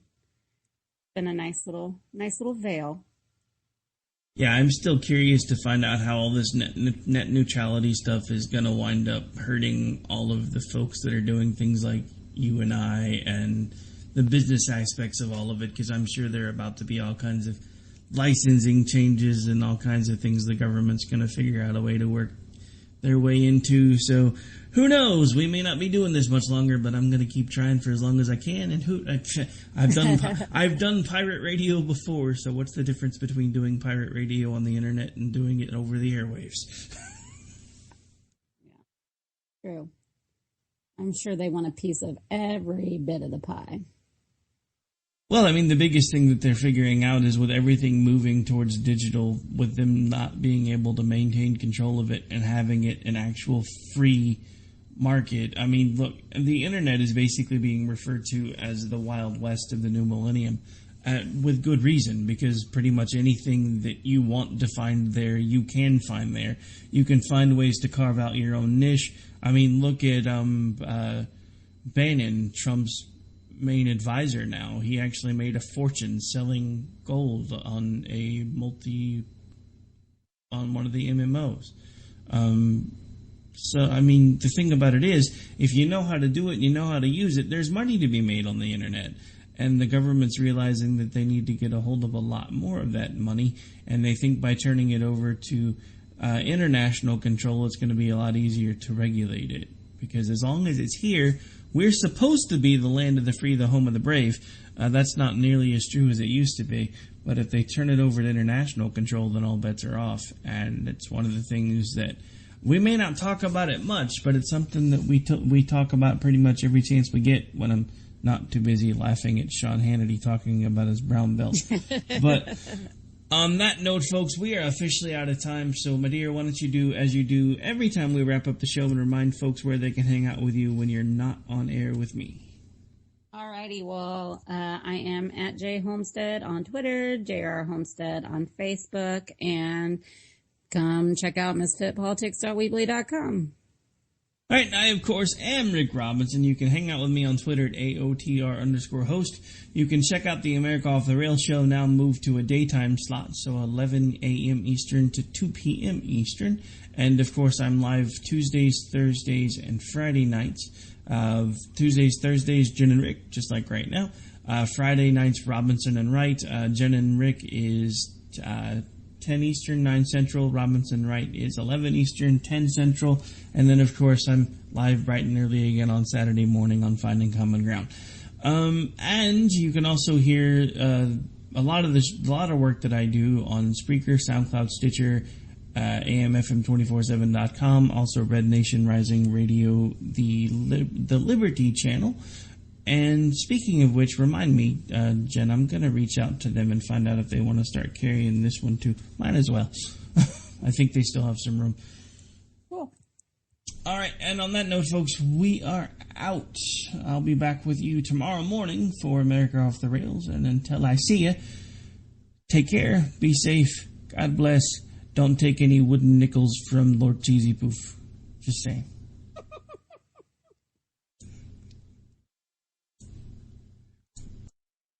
I don't have time to go round and round and round. It's too late to turn back now. You know I wouldn't if I could. 'Cause I'm proud as hell. I can't bring myself to